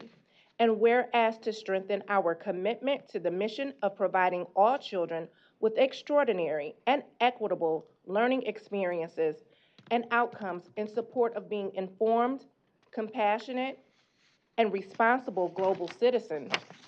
And whereas the following Michigan high schools decided to pilot an advancement place African American history course in the fall of 2023. Cass Technical High School, Detroit Public School Community District, Detroit Edison Public School Academy, East English Village Preparatory Academy, Detroit Public School Community District, East Kentwood High School, Kentwood Public Schools, Ferndale High School, Ferndale Public School District, Grand Ledge High School, Grand Ledge Public School District, Hamtramck High School, Hamtramck Public School District, Jalen Rose Leadership Academy, Renaissance High School, Detroit Public School Community District, South Lake High School, South Lake Schools, University High School Academy, Southfield Public School District, and West Bloomfield High School, West Bloomfield School District. Whereas, according to the College Board, the interdisciplinary course reaches into a variety of fields: literature, the arts and humanities, political science, geography, and science, to explore the vital contributions and experiences of African Americans. Therefore, be it resolved that the State Board of Education encourages and supports the development of an AP African American Studies framework and curriculum that provide the opportunity for students to electively take the course if offered at their school. A motion by Ms. Tilley, thank you. We have a second by Dr. Pritchett, as well as the loaning of a copy of Ms. Tilley's resolution to Ms. Tilley. Do we have any additional discussion? Yeah, Please.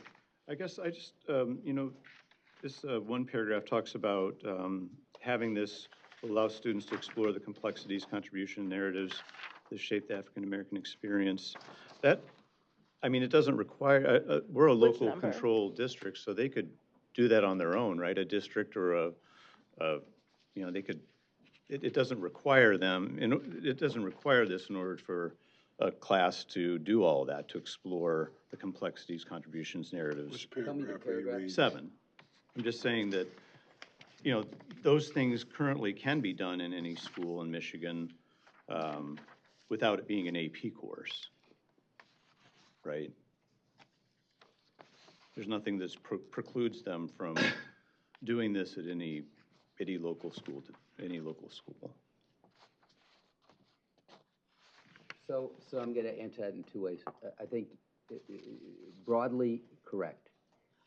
More narrowly, you need the rigor, and the rigor comes for many students, not all, and in many schools, not all, in AP. But there are many ways to deliver rigorous content. To your point, And could rigorous content in this area be provided outside of an AP African American Studies class?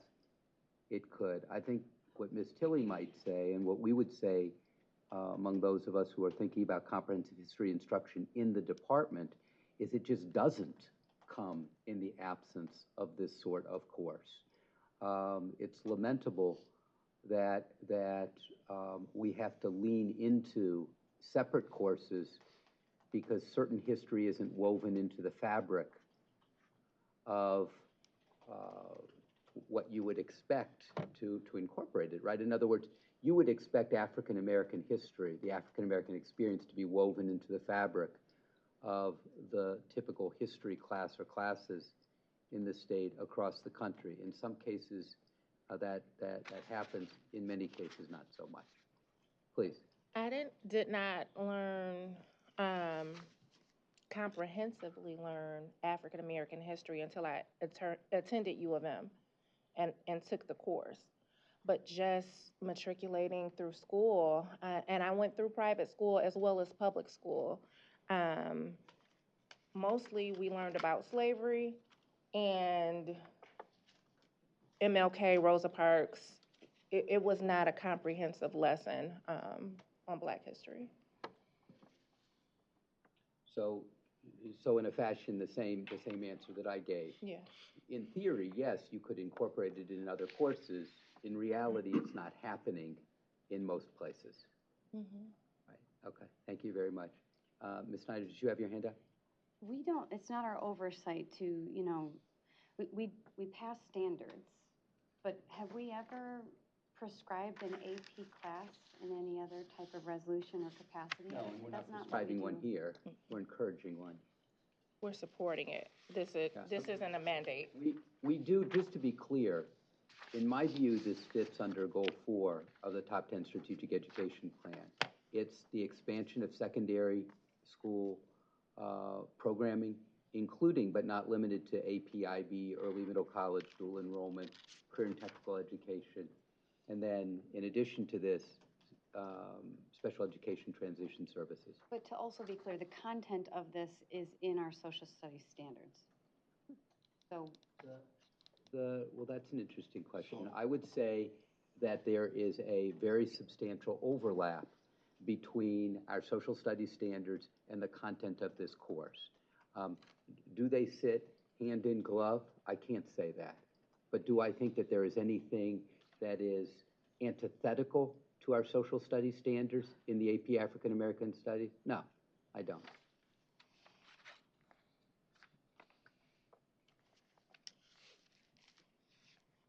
Dr. Robinson, did you have your hand up? I did not. Okay, very good. Anything, please? Well, it seems to, I mean, so the college board would say this is what this AP course needs to have in order for us to accept it? Is that how it would work? No. Or how it does work? No, the reality is that local school districts make decisions about whether to have AP or not. And if they do have AP, which of the APs to choose. The APs are a menu. You do not have to have advanced placement courses. There are many school districts in the state that don't feel that they can afford AP courses, number one, or feel that their children get equally rigorous experiences in dual enrollment or early middle college. And so they choose not to offer AP courses. What I think Ms. Tilley is saying is, if you offer AP courses, this is an outstanding AP course and an outstanding opportunity for young people to get what she didn't get, what I didn't get, and what I would say most people didn't get back in the day or today, that is very much a part of American history. All right, I don't know what these courses look like at these, you know, at these schools, what's the substance of it. I understand some of it, but I don't understand. You may recall a presentation that we had 2 months ago by Matt Vriesman from Kentwood Public Schools, East Kentwood High School. He's the social studies teacher of the year nationally. and he spoke along with his 3 students about the importance of the AP course. It was an enormously impactful presentation. I'm not sure everybody was there to hear it, but for those who were here to hear it, I think it made quite an impression. And this is new. That's why there was a pilot that they did in 2023. So there were a handful of schools that participated out of the whole state. This is an encouragement for more schools to participate in this type of programming. I mean, we're in a debate nationally about what constitutes legitimate history to teach our children. And there are people that argue that if you literally utter the words race or racism, that you are somehow stepping over a line and you have become anti-American. But I don't know how you speak to the Emancipation Proclamation, the 13th, 14th, and 15th Amendments of the U.S. Constitution, the Civil Rights Act of 64, the Voting Rights Act of 65, the Civil Rights Act of 68, which includes the Housing Rights Act of 67, for that matter, Loving versus Virginia. I don't know how you talk about any of that without talking about race and racism. It's not anti-American, it's part and parcel of our history. And our children have the right to learn it, and we have the responsibility to teach it. And I think what Ms. Tilley is saying is this course helps teach what should otherwise be woven into the fabric of our history classes across the state. I think that's actually to your point, Mr. McMillan, that nothing precludes local school educators from weaving this content into the fabric of their history courses. Nothing precludes them, but as a rule, it's not done. Please. I mean, we've talked about this at this table before, and I just want to add a positive layer to what you're saying when you say, I don't know how you teach this without talking about race or racism. You define superiority, and you make sure that no matter who you're teaching or what you're teaching about, the superiority is a very clear term. We are all equal. So that, I mean, that's simply something that needs to be continued to be stated. And we've talked about it and agreed on it. So I do, I appreciate that that's what you're asking here with this resolution. Well, to be clear, we're all equal under the law now, but we were not all equal under the law back in the day.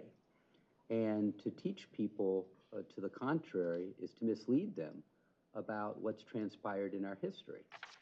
And it's also to mislead them about the progress we've made in our history, which is part of the greatness of the country, the ability to rethink who we are as a country.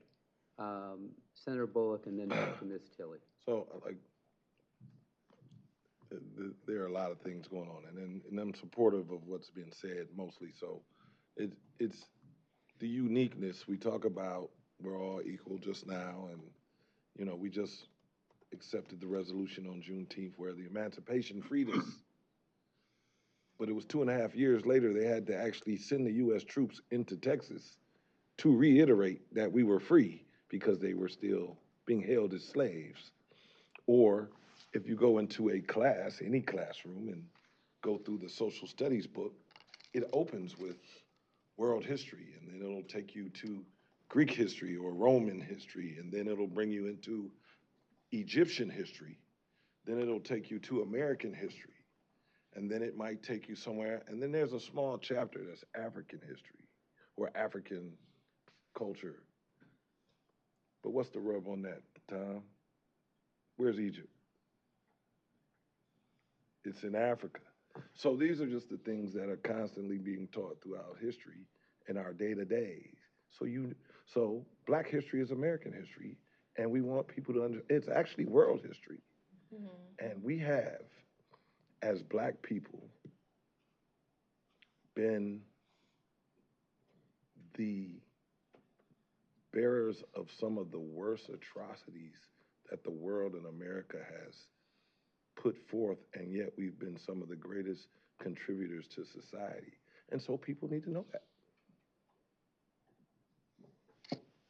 Thank you, Senator. Who is next? Anyone else for the good of the group? Ms. Tilley. And a lot of African Americans, especially in urban areas, don't feel equal.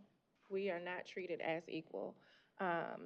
You have, and I can go on familial experiences. I can go on experiences of speaking to members in the community.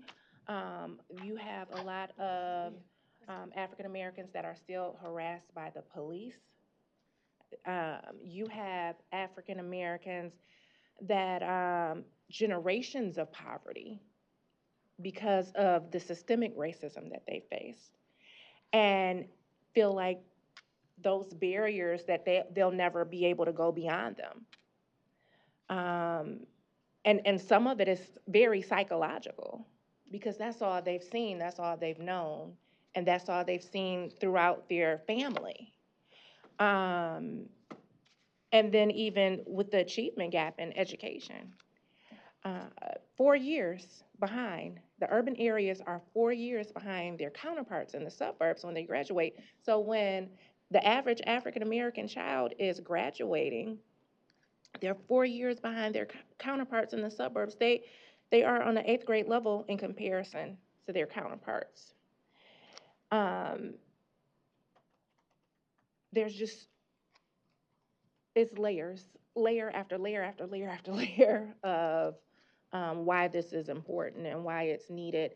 And not only for us to know our history, we need it to know our history. We need to know that when we're sitting at the desk and we're being taught history, that we were more than slaves. We need to know that. But we also need other people to know that. We need Caucasians to know that. We need Latinos to know it. We need Native Americans to know it. We need everyone to know it, because that information, that understanding, that knowledge, that's how we continue to make progress and erode the systemic racism that we have in this country. Thank you, Ms. Tilley. Anyone else for the good of the group? Hearing and seeing none, if we could have a roll call vote, please. Bullock? Absolutely. Lipton? Yes. McMillan? Yes. Pritchett? Yes. Pugh? Yes. Robinson? Yes. Snyder? Yes. And Tilley? Yes. Motion carries. Thank you, Board. Ms. Tilley, I believe you have a third resolution. Would you like to move it regarding the sanctioning of gun violence awareness and education? Yes. Okay, so we have a motion sanctioning gun violence awareness and education, promoting it. Do we have a second associated therewith? We have a second by Dr. Pritchett. The two apparently are attached at the hip today. Ms. Tilley, if you would like to read it into the record or summarize it, please do. I will read it into the record. State Board of Education resolution sanctioning gun violence awareness and education. Whereas gun violence is a significant public health and safety issue affecting communities and schools across the United States, including the state of Michigan, and whereas Michigan ranks 21st in gun homicides compared to other states with a rate slightly higher than the national average, and from 2015 to 2019, Michigan had an annual average of 1,200 gun-related deaths, including homicides, suicides, and accidental shootings. And whereas, according to the CDC in 2021, there were 1,544 firearm-related deaths in Michigan, and whereas gun violence disproportionately affects African American communities in Michigan, with African Americans representing 14% of the state's population, but accounting for 66% of gun homicide victims. And whereas the suicide rate among veterans in Michigan is significantly higher than the national average, with firearms being the most common method of suicide.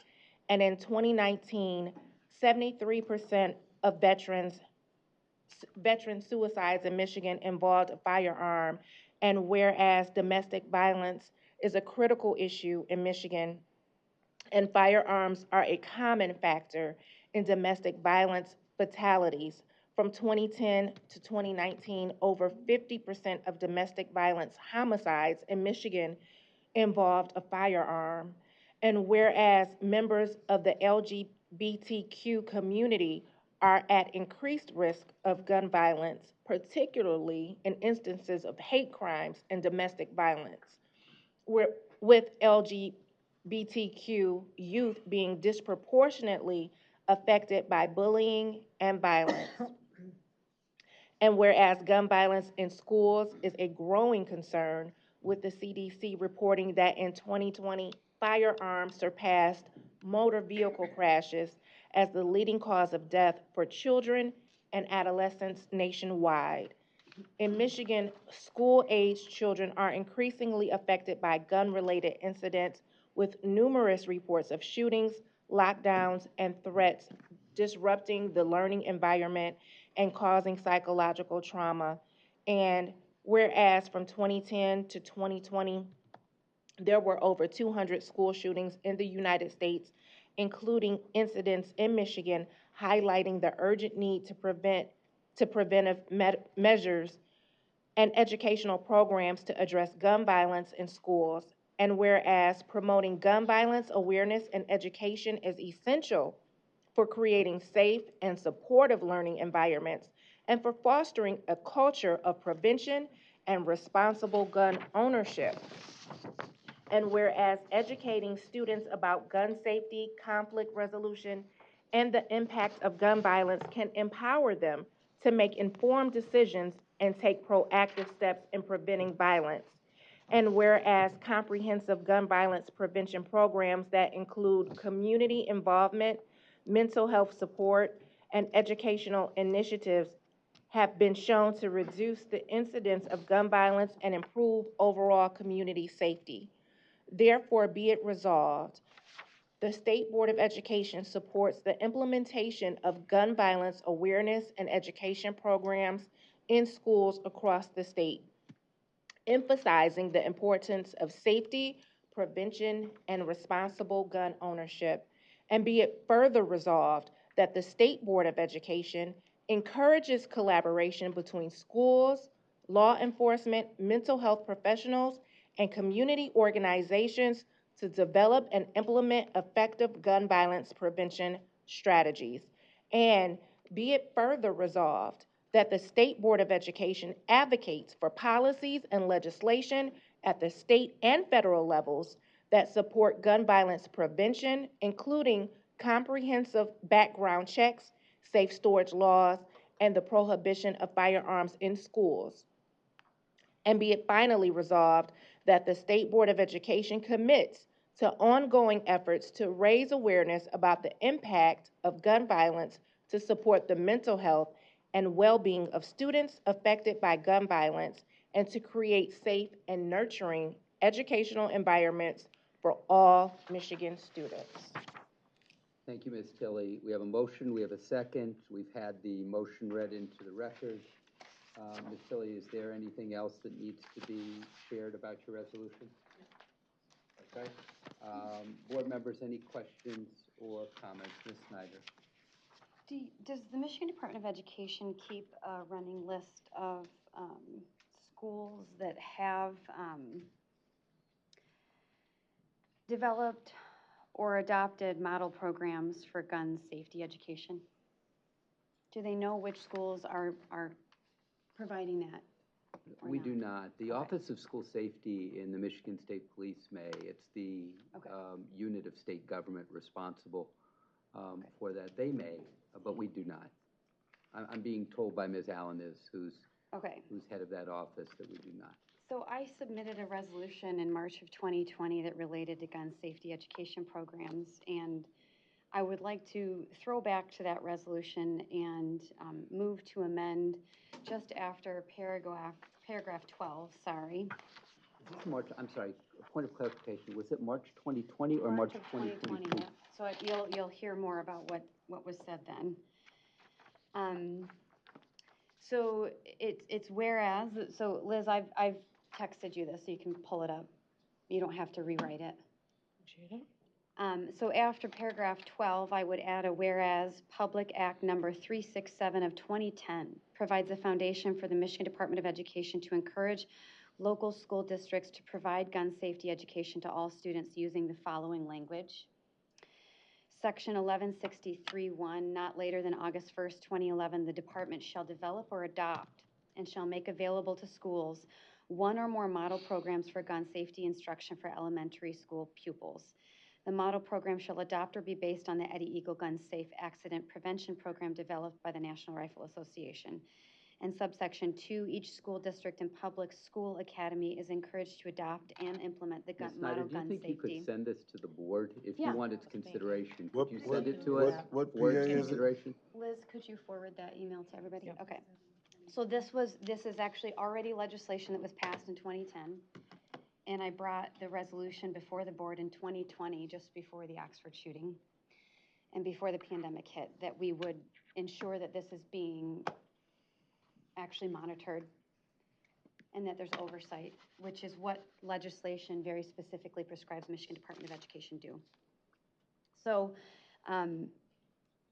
once you get it, you'll see what was written. I'll continue to read though while we're pulling it up. So it says each school district and public school academy is encouraged to adopt and implement the model gun safety instruction program developed under subsection 1 in at least grade 3 beginning in the 2011-2012 school year. Be it resolved that the state of Michigan Board of Education is building upon legislation and choosing the health and safety of all students by encouraging local school districts to work with the NRA or another like entity to adopt a gun safety education program that beginning in the 2020-21 school year. I've sent it. It's in the same thread as what we received from Mr. McMillan just a little bit ago.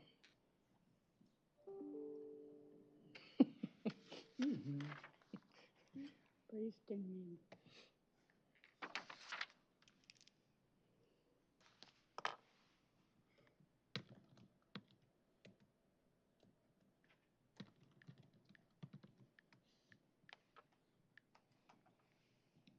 Support. Okay, so we have a motion, we have a support for the motion, and we are reading what Ms. Evans has sent us from Ms. Snyder.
Board members, do you have any questions of Ms. Snyder?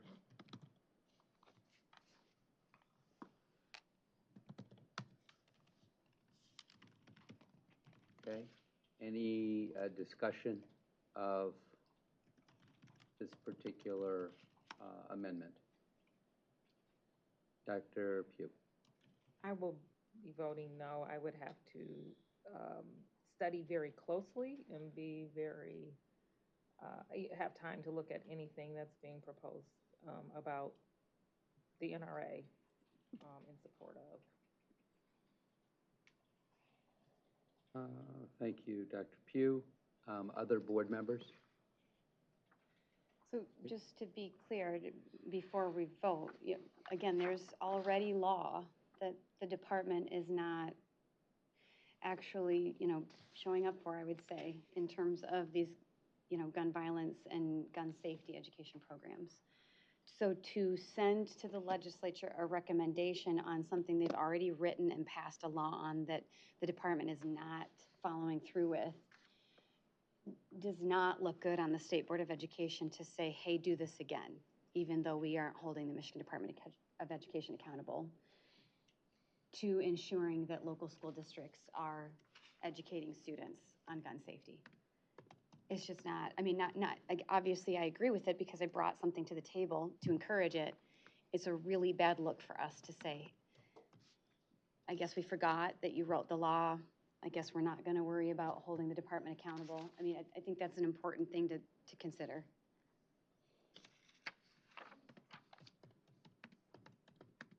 Okay, we have a motion, we have a second. Does anybody else care to share? Hearing none, if we could have a roll call vote, please.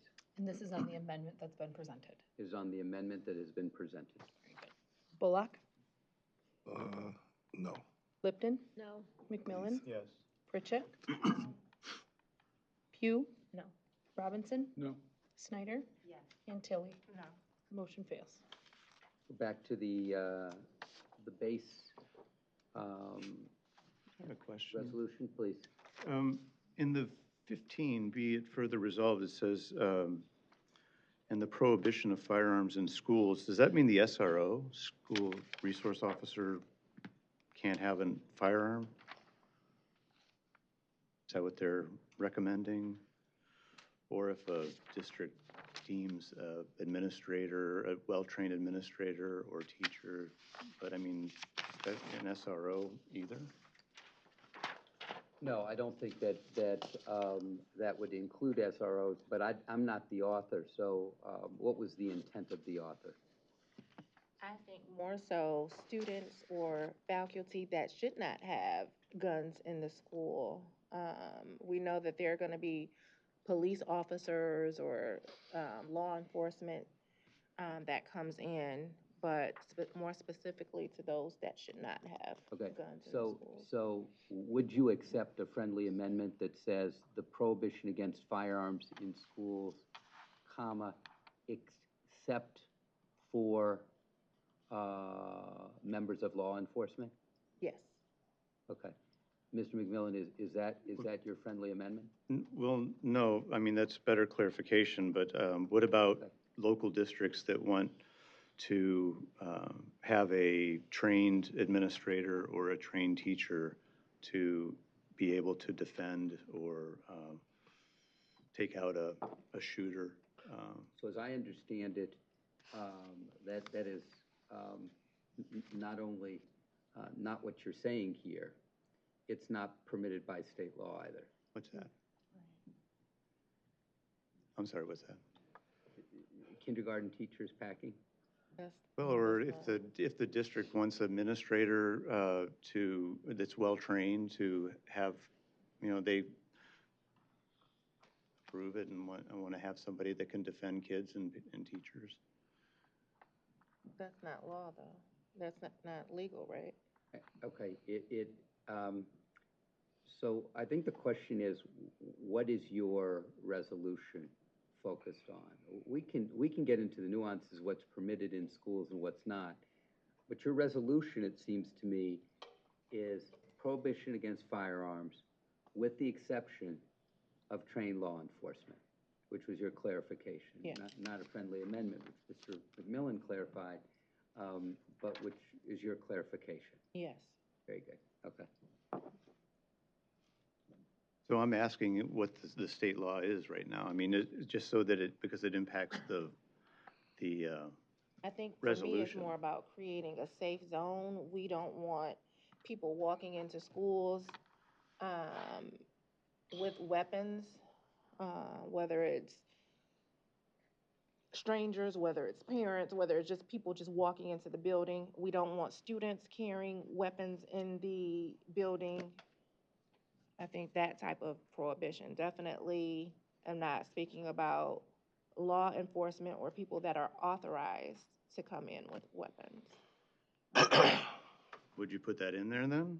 People who are authorized to carry weapons? People that are authorized as far as, so that goes into that area, that becomes gray of, are you talking about people that are licensed to carry, or are you talking about law enforcement? I mean, as I understood it, a district could decide, but maybe I'm wrong. What's that? Yeah, you can open carry, because we're an open carry state. Under the concealed permitting portion of the gun statute, schools are prohibited for concealed carry, but you can openly carry unless a school district has a policy that prohibits weapons on school property. So you have to look at the local school Can district. they say that the principal, if they've gone through this training, can carry just a Concealed permit? But I don't know, can just have something so that a shooter has they have some way to defend in case somebody comes in. To openly carry? Just to have one. I don't know. This says the prohibition except for a police officer. I'm not 1,000%, but I'm pretty sure, like, even open carry can't come into school. Like, I can, if I'm in my car, I can pick up my kid and still have it, but I can't go into that building, from my understanding, even an open carry or concealed. Yeah, I remember we dealt with it. Yeah, I know that school zone for under concealed weapons. Which are they got little slightly different variations, but the school property all through, from my understanding, You could be over right. the last couple of years, at least when I double checked. You could be right. I do know Yeah, there were. I have to double check too. Yeah, I'm not 100% certain. Okay. We have a resolution on the table. We have a second on the table. We're back to the resolution itself rather than the broad musings. Would anyone else care to share on this resolution? I can't do dashes. Trying to do some Morse code on the microphone. Well, I mean, Mr. Chairman, if we're about to vote, I would just like to say that I would like to know whether we in this are saying that we're prohibiting somebody that might be able to stop a shooter that's authorized, trained, that may not be a police officer, law enforcement, may be somebody designated by the district. Or off-duty security, or, yeah, it just depends. Or security. Security, I mean, non-law enforcement, but security. Ms. Tilly, how would you like to amend it, if at all? I do have concerns with that. I'm not opposed to the amending to law enforcement or official security, but just people in the schools, there could be an accident, you can shoot the wrong person. That would be getting into something else, We got armed security guards in school. Some schools do have security. Armed security guards. I don't know about armed. They got security guards. We have security. armed school resource officers. Whether security guards in certain school districts carry weapons, I can't speak to that. SROs do carry weapons without a doubt. I mean, I've had them in a number of districts. They most assuredly are armed. They're also trained, licensed, and all that good stuff. So approved personnel. I beg your pardon? Approved personnel. And the prohibition of firearms in schools, comma, with the exception. Law enforcement and approved personnel. With the exception of law enforcement and approved personnel. Yes. Okay. Mr. McMillan? Thank you. We're trying to work with the Yeah. content that you've offered. Thank you. So, that- I'm just trying to understand, helpful. is it responsive to what you're saying? It is, yeah, I mean, I guess. Okay.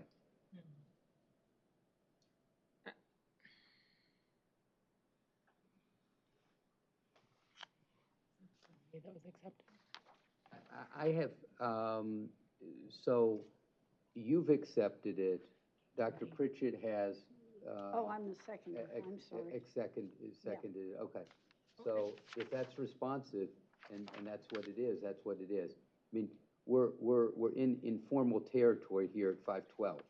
Okay, it's not a formal friendly amendment. I morphed it into a friendly amendment in the interest of time. Please. The whole fact that Board Member McMillan is over there smiling concerns me.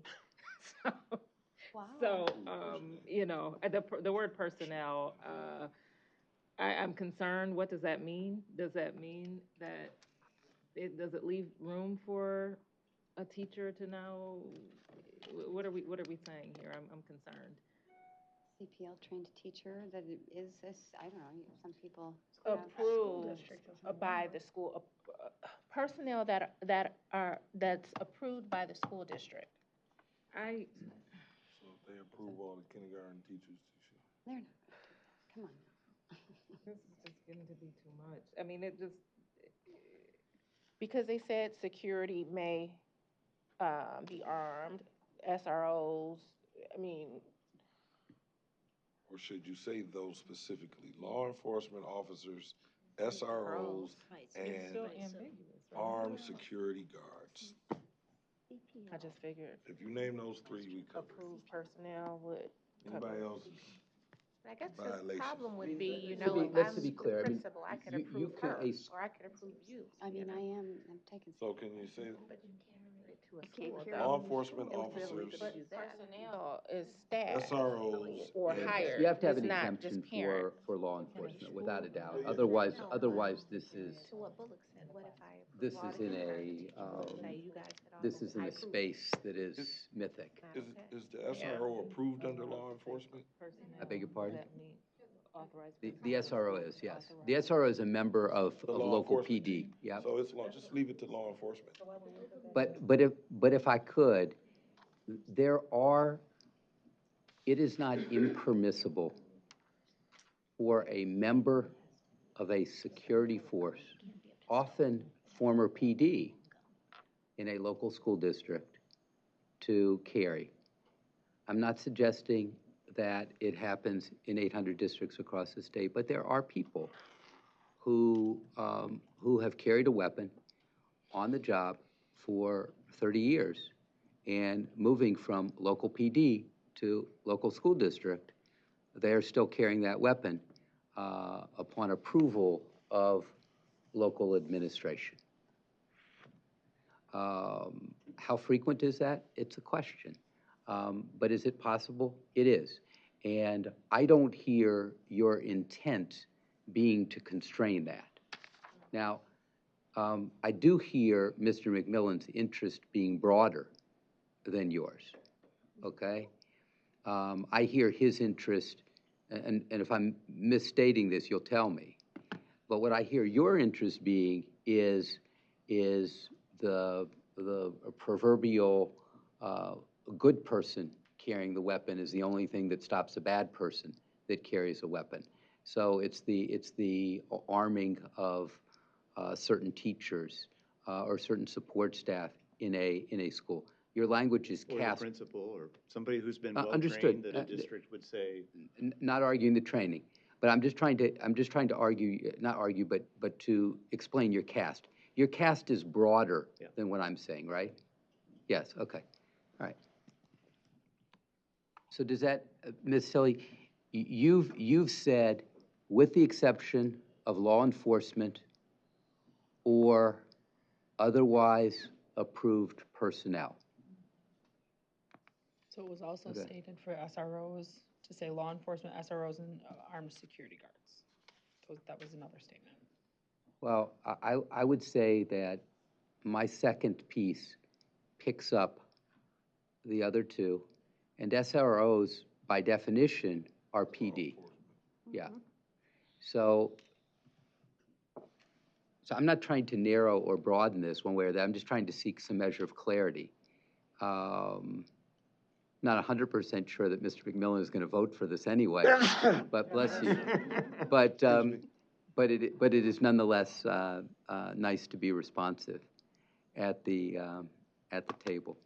So would you care to read it back, please? So the paragraph reads, be it further resolved that the State Board of Education advocates for policies and legislation at the state and federal levels that support gun violence prevention, including comprehensive background checks, safe storage laws, and the prohibition of firearms in schools, with the exception of law enforcement or approved personnel.